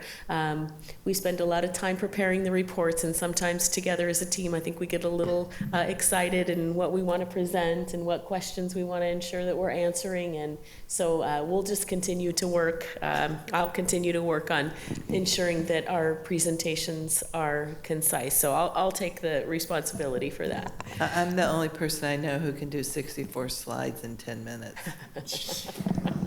And it doesn't make anybody happy when I do it. Okay. Okay. Thanks, Janine. Go ahead. Absolutely. Tonight, we want to provide an update on safety and some of the efforts that we have underway in this area. And this is really part of Goal 2, providing safe and innovative learning environments. And specifically, we have an objective to provide well-maintained, safe, and modernized schools. A big part of that work is to look at our comprehensive emergency planning efforts, and I want to spend a little bit of time talking about that tonight. I also talk about some partnerships and then some facility updates. So we, as part of our comprehensive emergency planning, we do have a district safety committee, and we have a number of members of that, including administrators, parents, safety experts, law enforcement, first responders. So it's really a well-rounded group. Our PTSA is a wonderful partner. The PTSA Emergency Preparedness Committee serves on that, and the group really meets and helps guide our comprehensive emergency planning, management planning efforts. And here's the full list, and you can see from this that we really have a wide variety of kind of stakeholders and different perspectives involved in this work. And this is really led by Scott Emery, our risk, health, and safety manager. One of the things that we did this year was we had previously consolidated the work around our school emergency planning under something called an all-hazard toolkit. And this year we changed to something called a comprehensive emergency management plan. And I think one of the really key things about this in the work that this group did is they really made this into something that was really actionable for principals. So the efforts resulted in sort of a 21-step process, if you will. So there's 21 actionable steps that go throughout the year that for each one of those steps, then there's a resource document. So there's a checklist for principals, and each step has a resource document that gives more information about what you would need to do in that step to help be prepared for an emergency. It covers things of communication, incident command, where's the shut-off valves in my school, what do we need to do for students with special needs, and then also how to use the rapid responder system, which is where we incorporate all of this information.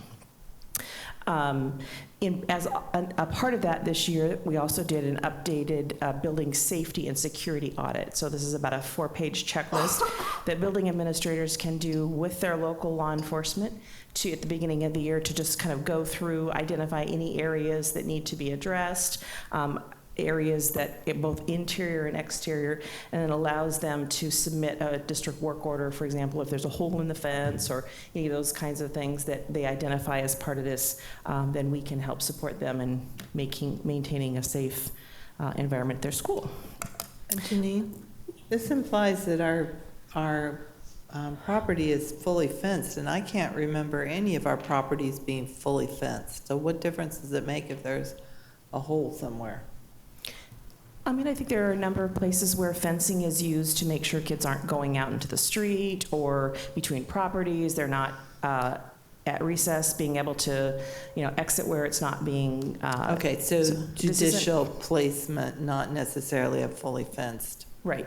Yes, we don't have fully fenced, but we do use fencing for safety in terms of right. So where think kids are about the supposed to fence go. around Muir, for example, in the front that really contains the play area. And if there were a big hole in that area, in that fence that faced the street, that would be something that we would want to deal with right away. Okay. Also part of this process is identifying our drills. So we have, not only do we need to plan for emergencies, but we need to practice for those potential events. So we do have a drill schedule laid out here throughout the year. We are doing more drills. There are actually 8 drills required by the state. We have a process that does 10 drills throughout the year, and a number of them are, we do have one district-wide drill that in the October we participate in the Great Washington Shakeout, and then we also have some tabletop exercises where there's discussion about potential parts of the plan that they are working through. All of this was the subject of training that we did this August with building administrators. So this is a picture here, and we did a Facebook post about the work that was going on in August, where Scott Emery and the folks that he worked with helped to put together this, which covered both the comprehensive emergency management plan and also an update on the ALICE training that we worked on last year. I just wanted to highlight the key partnerships that help make this work possible. Our PTSA Emergency Preparedness Committee is just a really valuable resource that not only do they serve on the district safety committee, but they really support at the building level a lot of the work that goes on, the planning, and making sure that emergency supplies are ready for students in the event of an emergency where they might need to stay at school for an extended period of time. Also, of course, our local jurisdictions are a really critical part of this work. They serve on the district safety committee, provide great expertise. Principals work with their local law enforcement in doing their safety audits. We have expanding that with our traffic departments are being involved too, to helping us with walking and bike routes. Some of the work that I'll talk about in the facilities work that we're doing. And then of course our school resource officers are just a key partnership. Here's a wonderful picture of one of our Redmond school resource officers working with some students. Through these partnerships with our local law enforcement, we have officers at all of our high schools now, and work with a number of middle schools too, depending on jurisdiction. In terms of facilities, we have a few things that were part of the 2014-18 capital projects levy that we identified as safety items that I wanted to just report back on. So in the one of the items that we identified as a project for the capital projects levy was the classroom locks.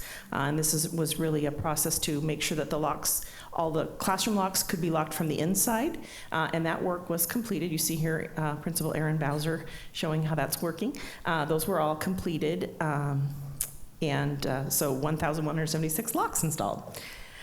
Just this summer, we mostly completed. I think there's still a few. Forrest is here. Forrest and his team are really doing all the yeoman's work on this. A few projects, just a few schools remaining to be completed, but having a system where for interior classrooms, window shading can be pulled in the event of a lockdown. So that was one of the other recommendations from the safety committee that was incorporated into the levy. So that work should be completed by October.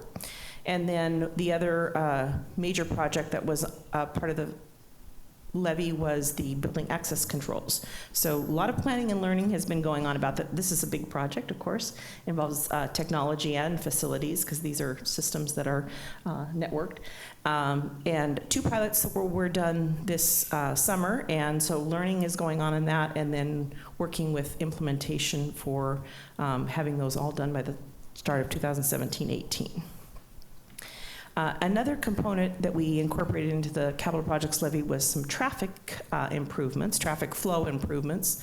So the number of schools work was done this summer on those, and Rockwell, Rose Hill, and Evergreen Dickinson. So I just want to highlight some of the changes, and I've heard positive reports on the changes that we made. I know there's still some tweaks to be made, but at Rockwell, we did expanded queuing, some additional fencing, restriping, and improve the directional signage to help with traffic flow. As we have more and more students and more traffic, we're continuing to increase our efforts on how we can make traffic flow well during drop-off and pick up and drop off.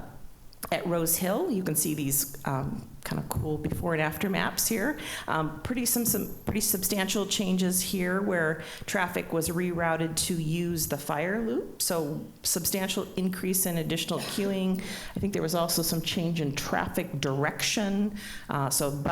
Where the buses went was changed. They made a really major shift here, and just really to try and help allow lots of opportunity for parents to get off the street, get queued up, and drop students off in a safe manner. At Evergreen, we also made changes, and in this one, again, we had a lot of challenges last year with traffic backing up onto the street, and so a creative solution here, since Dickinson Elementary is right next door, made the change to route the buses for Evergreen to the Dickinson south entrance to Dickinson. So the buses are dropping off there. That is now freed up all 3 kind of potential lanes of traffic on Evergreen for parent pickup. So we've been able to increase the ability for parents to get through and not kind of get backed up with buses at the same time. And in order to do that, we also did a project to improve and redo some old stairs that were between Dickinson and Evergreen. There are a little bit elevation difference between those 2 schools. So this project helped to facilitate that, where buses are now dropping off near this area here, which is actually Dickinson, and then students are able to either use the stairs or the ramp to get down to Evergreen. So again, projects that were all part of the 2014-18 levy that have been completed and some in process. So just want to report to you on those changes. Great, thanks, Janine. And it's worth mentioning that Forrest Miller is here, our Director of Support Services, who of course oversees facilities, does a lot of this work in terms of traffic. Scott Emery is a member of Forrest's team. So just wanted to give a little shout out to Forrest as well. So thank you, Janine. Thanks, Forrest. Also, that's some really good work. I sit on the statewide School Safety Center Advisory Committee, and it's nice to see that these things are being implemented and that a district knows the difference between a lockdown and shelter in place. Thanks. There Nancy. is a difference. Okay, so welcome, Barbara. Thank you. And Darren. And Darren. Yes. So the final part of superintendent report tonight is nutrition services. So this is our opportunity to highlight the great work and our great partnership with Sodexo. So I Great. will hand it to you, Barbara. We'll just get going. So we're going to cover tonight goals of nutrition services program, the National School lunch and breakfast program, and talk about program highlights. And as Tracy mentioned, want to talk about our Sodexo partnership. The district contracts with Sodexo to provide our program. We are required to rebid that contract every 5 years. Sodexo has been our successful bidder for the last 35 years. We just received our 35-year award, partnership award with them last spring, and we are beginning our 36th year. I'm going to let Darren do most of the talking tonight. He can talk about his passion for hours. He knows he has 10 minutes, but what Sodexo is, focuses on, you'll hear healthy choices, fresh made-to-order meals, customer service. They really provide a quality K-12 program. So I'll let Darren take it from here. Thank you, Barbara. Yes, it is definitely a passion, but I will keep my 10 minutes. I know 10 minutes is relative, but as we all know, the district's mission is that each student will graduate prepared to lead a rewarding, responsible life and contributing member of the community. We also know that students will have a more difficult time in school if they are hungry. So that's really our focus every day. We want to offer access to nutritious meals, allowing every student the opportunity to succeed. This really helps our staff connect within the district, why we're here. It really brings it together. It's very important for us, and it makes it very rewarding. So the nutrition service goals, we have a number of things that we look at. First is we want to ensure that education environment supports student health and wellness and well-being through our wellness policy. This is the board policy through nutrition, physical fitness. We also want to provide students with access to appealing nutritious foods that will help them learn. We want to comply with all state and federal guidelines. And as we know, as we say, the variety is the spice of life. We want to make sure that we're continually looking at new ideas, new menus, new ways to get kids through quickly things. It's very evolving, and we live in, just as education is, our food service is always changing. So we want to be leading that. The other one is we want to make sure we're encouraging students to make nutritious choices. So we participate in a national school breakfast and lunch program. It's a federally assisted program that allows us to provide low-cost or free meals to our students. The regulations and guidelines are determined by the USDA, and the Office of the Superintendent of Public Instruction oversees the program locally. Looking at revenue, our total revenue for the last school year was $7.9 million. If you look at this chart here, you can see the majority of that came from our meal fees, what we charge for our meals. We also received about 25% of our revenue through federal assistance that we talked about earlier. And then if you look at that, only 0.5% actually comes from the state level. Another good chunk for us that we utilize is commodities. So that's your USDA programs where we're able to, the farm to market, those kinds of programs that we're getting produce. We actually, through the Department of Defense, we're able to get fresh produce under that program, and we see a lot more of that coming from local vendors. Are they healthier than they were? Pardon me? Are they healthier than they used to be? They used to use that to push some really bad food on kids. Yeah, the nice thing is that we're all familiar, I'm sure, with the Healthy Hunger Free Kids Act of 2010. And so that really regulates also in the commodities. What we're seeing is a lot more at the state level. The commodity processing that they're doing is they're doing a lot better job at it because they're looking at that. The other thing is the DOD, or the Department of Defense, where we use produce. We actually get fresh produce in. That is, it's the lettuce, the apples, those kinds of things. And that's something fairly new. And so that really does help us a lot at getting more fresh produce products on our offering bars. And so in order to operate a successful nutrition service program, there are specific guidelines that we follow, that we must follow, requirements that we must meet. So we talked a little bit about the HFKA. And so the goals that are outlined there is we want to increase offerings of whole grain rich foods. So again, we see that in the commodities program. We also want to increase the availability of fruits and vegetables. We offer only fat-free or low-fat milk. And we have a limit on our calories based on the age groups. And then the regulations direct the levels of sodium and saturated and trans fats in our meals. These not only is this for the school breakfast and lunch program, but it's also standards that are for all of the food that is served in our schools. So that would be any of our snack bars, our vending machines, our school stores, bake sales, those kinds of things. They all fall under the regulations here. Chris, you have a question? Yeah, are these goals or are these requirements? I'm sorry, these are actually the requirements that we fall under. These are the regulations that we fall under. Okay, and then the I goals just had of to that- ask because there's one there where my nutritional epi colleagues are at odds with whoever passed this legislation on the fat-free and low-fat milk. That does not have an impact on student obesity. The data is pretty abundantly clear at this point. So, The feds are usually a little bit behind the like research. a decade, yeah.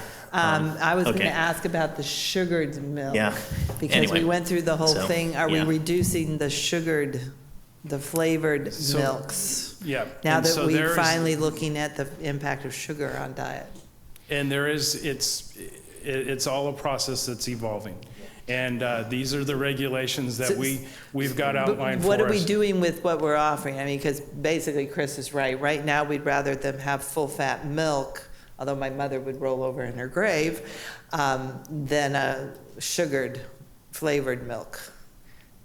So what are we offering to the kids? What we're right required now? to offer is only fat-free or low-fat milk. Whole milk But is the not. flavored milks, are we For still offering the example, can we flavored milk? provide- The flavored milk that we offer is the fat-free milk. So they get no fat, but they get the sugar. That one's got to go. We got to get the feds to catch up with the research faster. Sorry, this isn't Thank about you. you. This is about us We grousing got about the 3 feds. public health people on the board. So in addition to the USDA, there are a number of other compliance standards that we must meet. Each of our kitchens are inspected twice a year by the local health department. So as Sodexo, we also contract with an independent third party that will come in and conduct annual food and physical safety inspections on our kitchens. It's a very rigorous audit that we go through, making sure our kitchens are the safety of food safety and physical safety is top notch. OSPI also conducts their administrative review every 3 years, and yay, this is our year. So we're actually going to be doing, OSPI will be in March and looking at the program as a whole, from what we're serving, production records, how we're serving it out in the field. And then we also, occasionally on the state auditors, they will pick nutrition services as a topic or as a department to look at. So that's another item. So with all the rules and regulations, you got to ask yourself is how do we ever get these kids fed every day? And I can tell you, this is my 5th district I've been in with Sodexo for 18 years. And top to bottom, this is the best team that I've ever worked with. We have over 150 employees and that are hardworking, dedicated. We serve more than 2 million meals at 41 school locations. And this is just some fun photos of our nutrition service team. In order to make sure that we're always performing at our best, we want to continually provide the training for our team. We provide training opportunities that meet the USDA professional standards regulations. We also provide ongoing training on both physical and food safety topics. And we want to make sure that we're also providing them with a required school district training that's mandatory for all the departments. So again, they're guests in the building. We want to make sure they understand the regulations that they're following. In addition to our nutrition services team, I have one of the best management, again, the best management groups I ever worked with. This is really what makes it possible for me. I think it would be definitely doing something else if it wasn't for these folks. Michael Pikarski is our operations manager. He oversees the day-to-day operations. We also have a registered dietitian on staff who's Juliana Fisher. Then with our areas, we have 3 area managers that cover the base kitchens and the elementaries they serve. Matt Lucarella, Deline Andrew, Nancy Miller, and then Jane Markham is area manager that covers the high school. So when you look at the program highlights, we serve breakfast at, if we look to start with breakfast, we serve breakfast at 12 of the elementary schools and all of our secondary schools. And last year, we actually increased our breakfast participation by 5.7%. And a big one that we did, or that we had a very successful pilot, was a breakfast after the bell at Dickinson Elementary.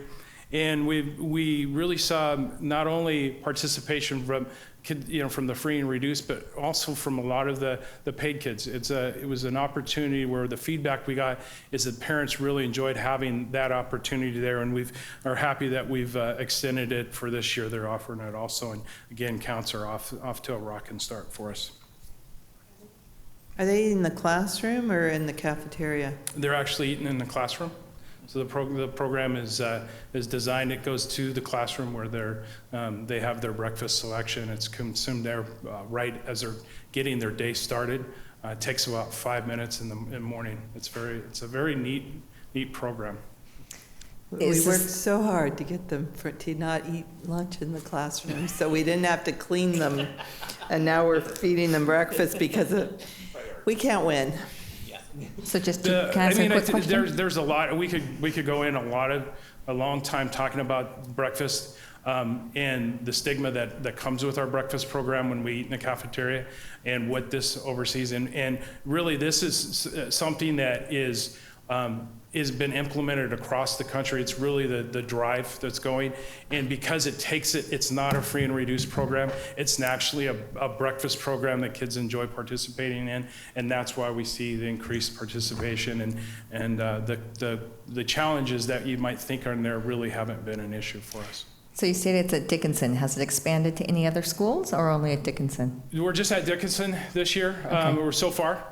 As anything, we're looking at opportunities where schools again would like to embrace it. It does take a little bit of working with the staff, and I think the start of one of the schools we looked at was Redmond-El, and just with as many changes they were going through this year to start, Jen wanted, the principal wanted to hold off and look at it at a later point. But it's a thing where we think we can really help schools with getting nutrition to kids in the morning, and so anything we can do to work with different schools on that, we will.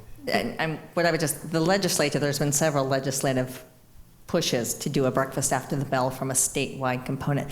But it's nice to be able to do these as we see them fit without them being mandated. So thank you for taking that on and finding the way to do so. I think that's great.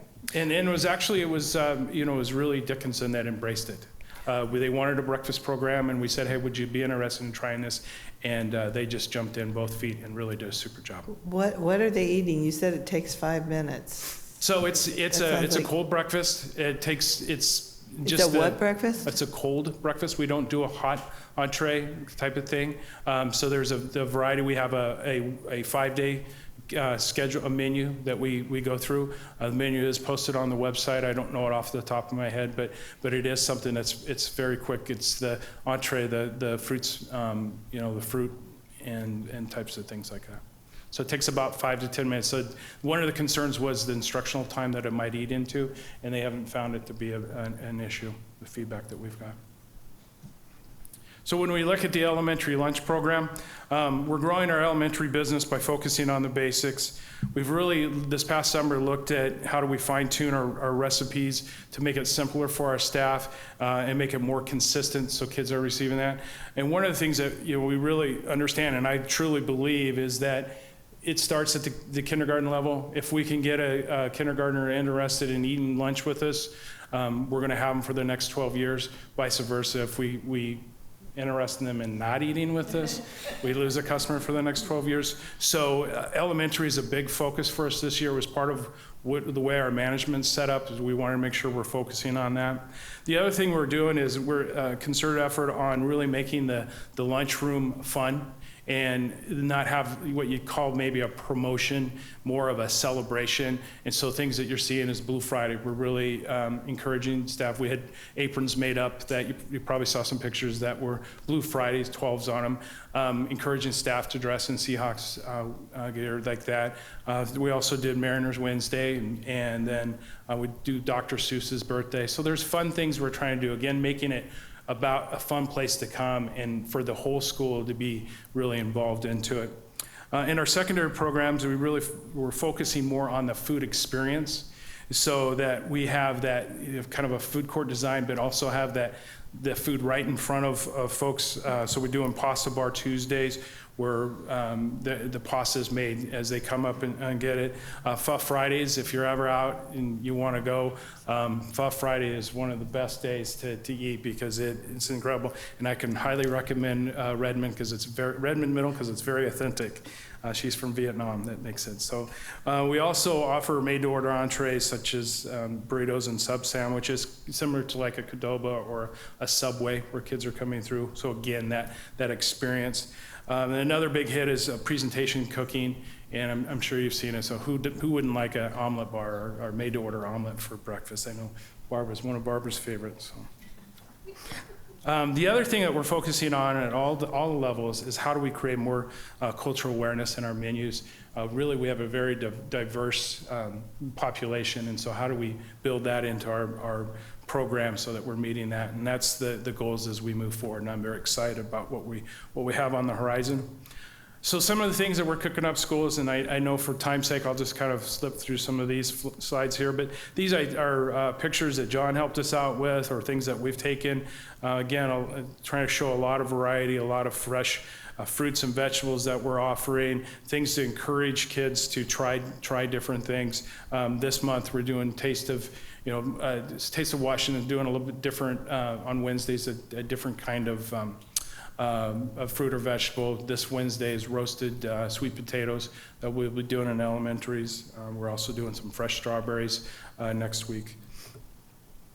And then there's just, choices and more choices. Our participation, the meals we serve, as you can see, as I talked about, our breakfast being up 5.7%. One of the things that in this district is that, the new regulations have kind of had a bit declining on our participation. This actually, within elementaries last year, we reversed a negative trend and raised that month over month. Where we've got some work to do is in our middle schools and keeping the kids interested in high schools. But we're definitely, this past spring, it was very positive. And then we also see, our a la carte increases there. Are you able to monitor what they're actually presumably eating versus tossing? You got to forgive us. I see all the research and all the studies. I work for the Department of Health. Yeah. So are they actually, do we think they're eating more of this healthy food? Yeah, it's definitely helped. But anytime you force somebody to take something, a half a cup of fruit, that's not always going to be. So again, we're just really trying to help educate, help make it appealing. But do you monitor it? Do you have a way of we don't really have a way looking? of monitoring. No. We can monitor what we give. We can't monitor whether the student actually So you haven't done one of those garbage Although studies? I would say anecdotally, I think staff can see if there's something that's appears to be more popular than something else. But unfortunately, we don't really have a way. I know some people have There's tried. not a lot of rhubarb going through there, is what I'm saying. Yeah, we know what Mark would take. I was just curious if we were doing any of that. Yeah, so it is, we can spot check those kinds of things. Again, it's about us as trying to provide things that kids like and then also encourage them. And, with our produce program, we're getting much better, fresher produce, and that's going to help with our consumption, those kinds of things. So it's always on our radar. My worm bins would have been really healthy at John Quick Muir. question, and it really doesn't go to what the kids are served, but when the day is through and you have portions that aren't served, that haven't been uncovered from the plastic wrap, are they given to shelters then? Do you have a program in place that you can give the overage to local shelters, local centers like that? I know that some catering companies can do it. It's really done on a local basis, because if you don't have a shelter in your community, there's not a whole lot you can do. But. So as I mentioned, we're inspected by the health department twice a year. So they have specific regulations that we need to follow. Things where we try our best to make sure that we don't overfill, that we can, but yet we want to keep it abundant so the kids aren't scraping the bottom to get stuff.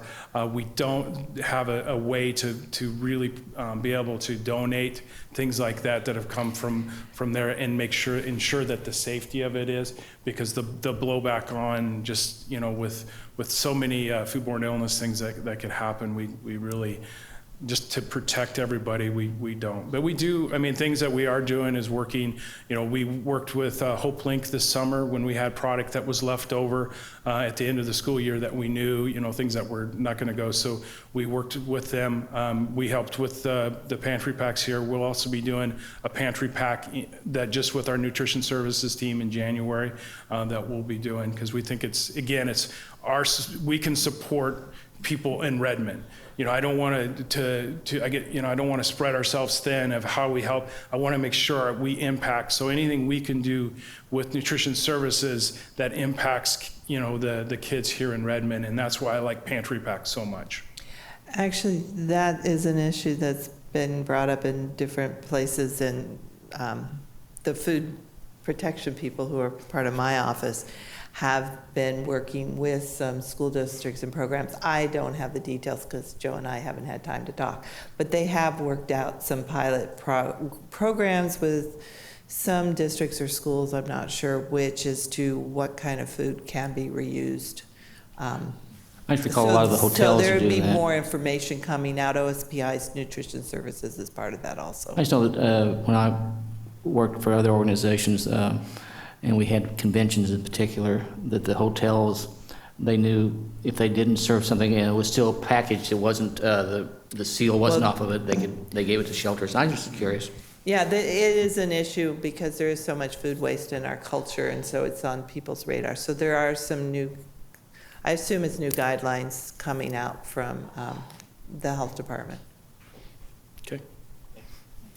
Well, Thank you. we are really grateful for such a fabulous partner in Sodexo, and Darren, thank you specifically for all of your leadership in nutrition services, and for Sodexo's generosity with pantry packs and a number of things in our district. So it's a highly valued partnership, and thanks for a great presentation. Yes. I have to say the food is a lot better than it was when my kids started school many, many years ago. We've come a long ways. Okay, we're done with superintendent's report. Okay. They gave me, I'm a little confused here because,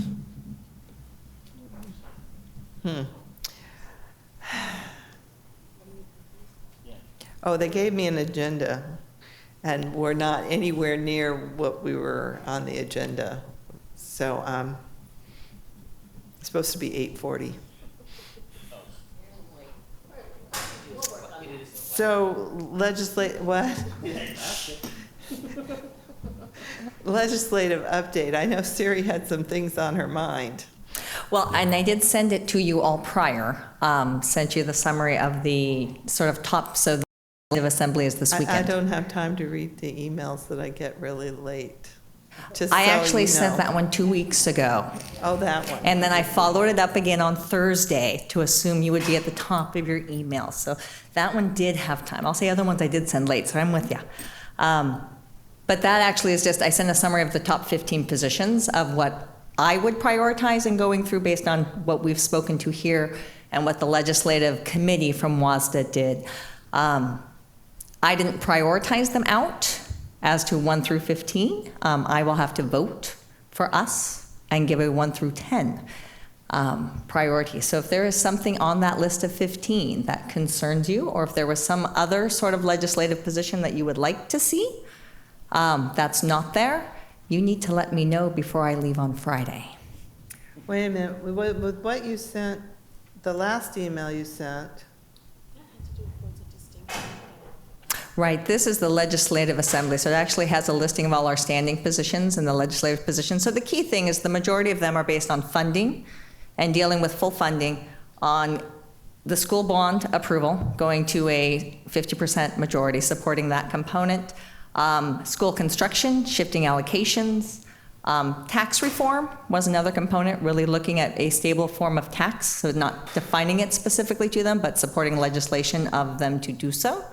And then the one I put in there, which was different from what the legislative committee had done, was actually looking at an alternative, having alternative testing option at the secondary level for the junior level, the Smarter Balanced assessment. There actually is the option, if your state authority grants it, to be able to utilize a nationally standardized test such as ACT or SAT. As an option. But that has a whole process to go through, and so the question was, do we want to support legislation with our legislators say, yes, push that? My guess is we can actually do it through OSPI, and actually the conversation with OSPI and the State Board of Education. Spokane put forward that resolution, the Spokane School District. So that is a resolution that's on there to be considered from WASDA. The Legislative Committee voted against approving it. I actually propose we vote for it. But yeah, I disagree with the committee as well. But the one thing that wasn't clear to me was whether that's a district-wide alternative, or is that something where it's on a case-by-case basis that we're getting it offered? The district would, so you first would have to have it okayed at the state level. Yeah. Period, as even option. And then it would be up to districts to decide whether or not they chose to do so. Okay. I think it'd be great to have finally at least one item out of their agenda that isn't dealing with dollars and cents and that has something to do with the quality of the education as opposed to the dollars spent on the student. It doesn't look really great every time that we go out hat in hand. Much as I love SBAs, they don't get you into college. Okay, so I mean, the reality is it's a position. It does not mean outcome, but it is a possibility then to gestate. I am doubting it will get passed at the assembly, It also honestly. might get rid of those not people wanting to test in the 11th grade and having a 5% or whatever the heck it was earlier. I think one of the things that that with this is this informs what the WASDA legislative policy position is going to be. It doesn't have to necessarily inform what ours is. That's number one. Number two is it never seems to me that WASDA is really keeping up with what's going on currently. Like MSOC funding. I think we got full MSOC funding. My problem is how they define MSOC. Not necessarily that they're not funding MSOC right now. And that's actually what, if you go through and read that actual position, that's what it's touching upon. Those are the sorts of things. So it's just sort of continuing to do so. I have this personal professional interest that environmental health and safety actually be part of MSOC and not constantly being called an unfunded mandate, since I think that it's part of doing business. So my question would be, in order to be able to sort of bring this to a conclusion, is there anything here that you're like, oh my gosh, I can't believe we would even put that as a priority? Or do they stand okay in those 15? I'm fine with the 15. I will try to get you some prioritization before Friday. Okay. I will get you something before Friday. Okay, perfect. That gives me some guidance going forward, because there were 120, more than 120, or about 120, so this whittled it down quite significantly. If you're interested in all of it, I sent it to you. Thank you for doing that legwork. It is a lot of work. Thank you.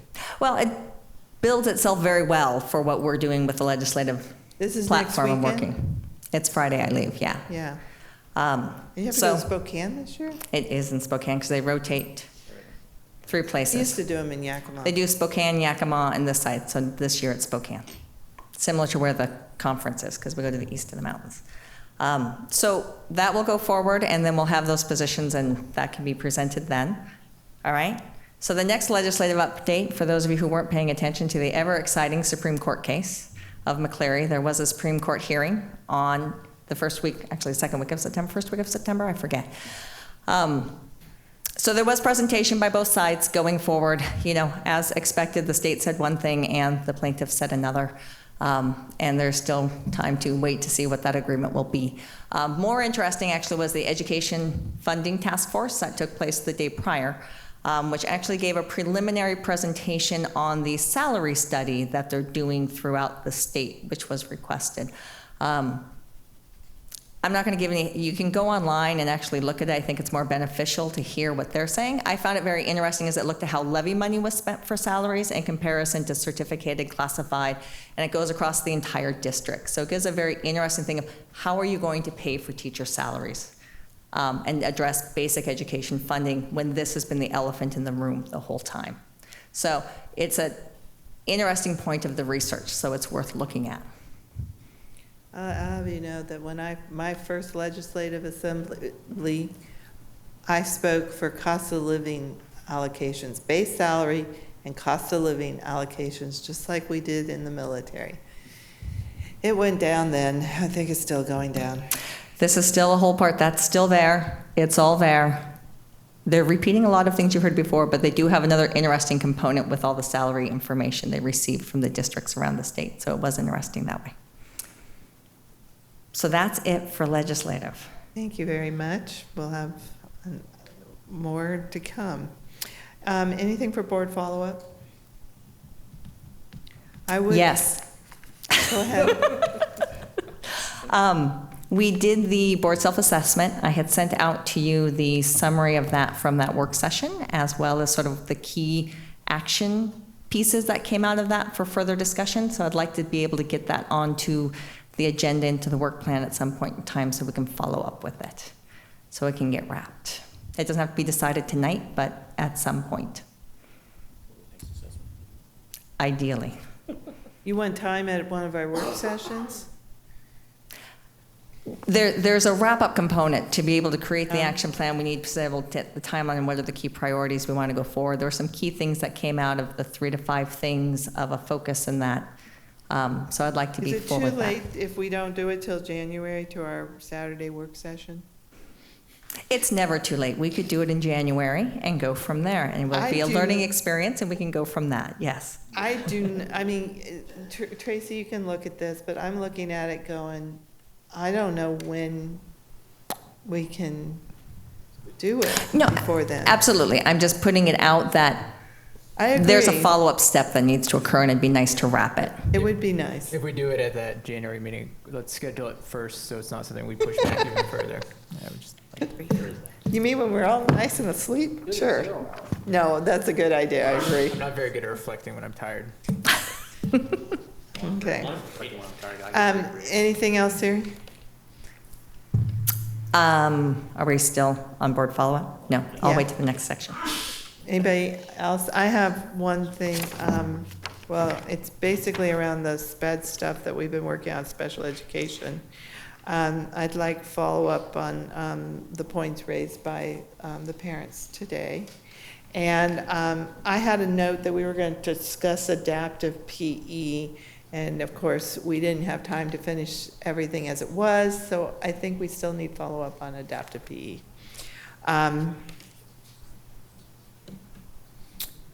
That would be it for me. Any future agenda, any other board follow-up?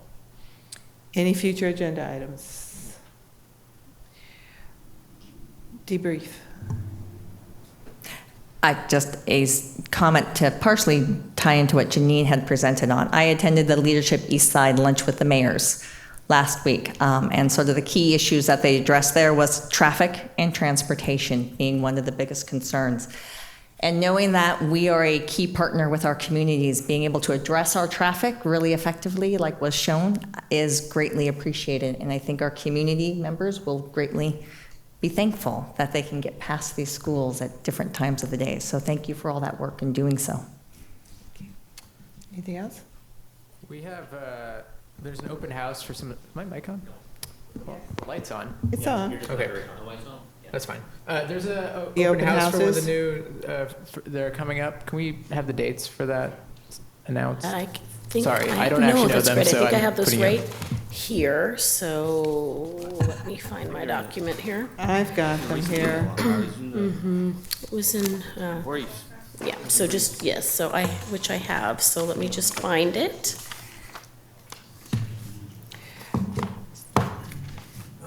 Put my hands on it here. I thought they were in this week's board report. Yep, they are, which I Okay, have a elementary copy of, but- elementary school in Redmond Ridge East and middle school, elementary school in Redmond Ridge East and middle school in Redmond Ridge, Monday, September 26th, 6 to 8 p.m.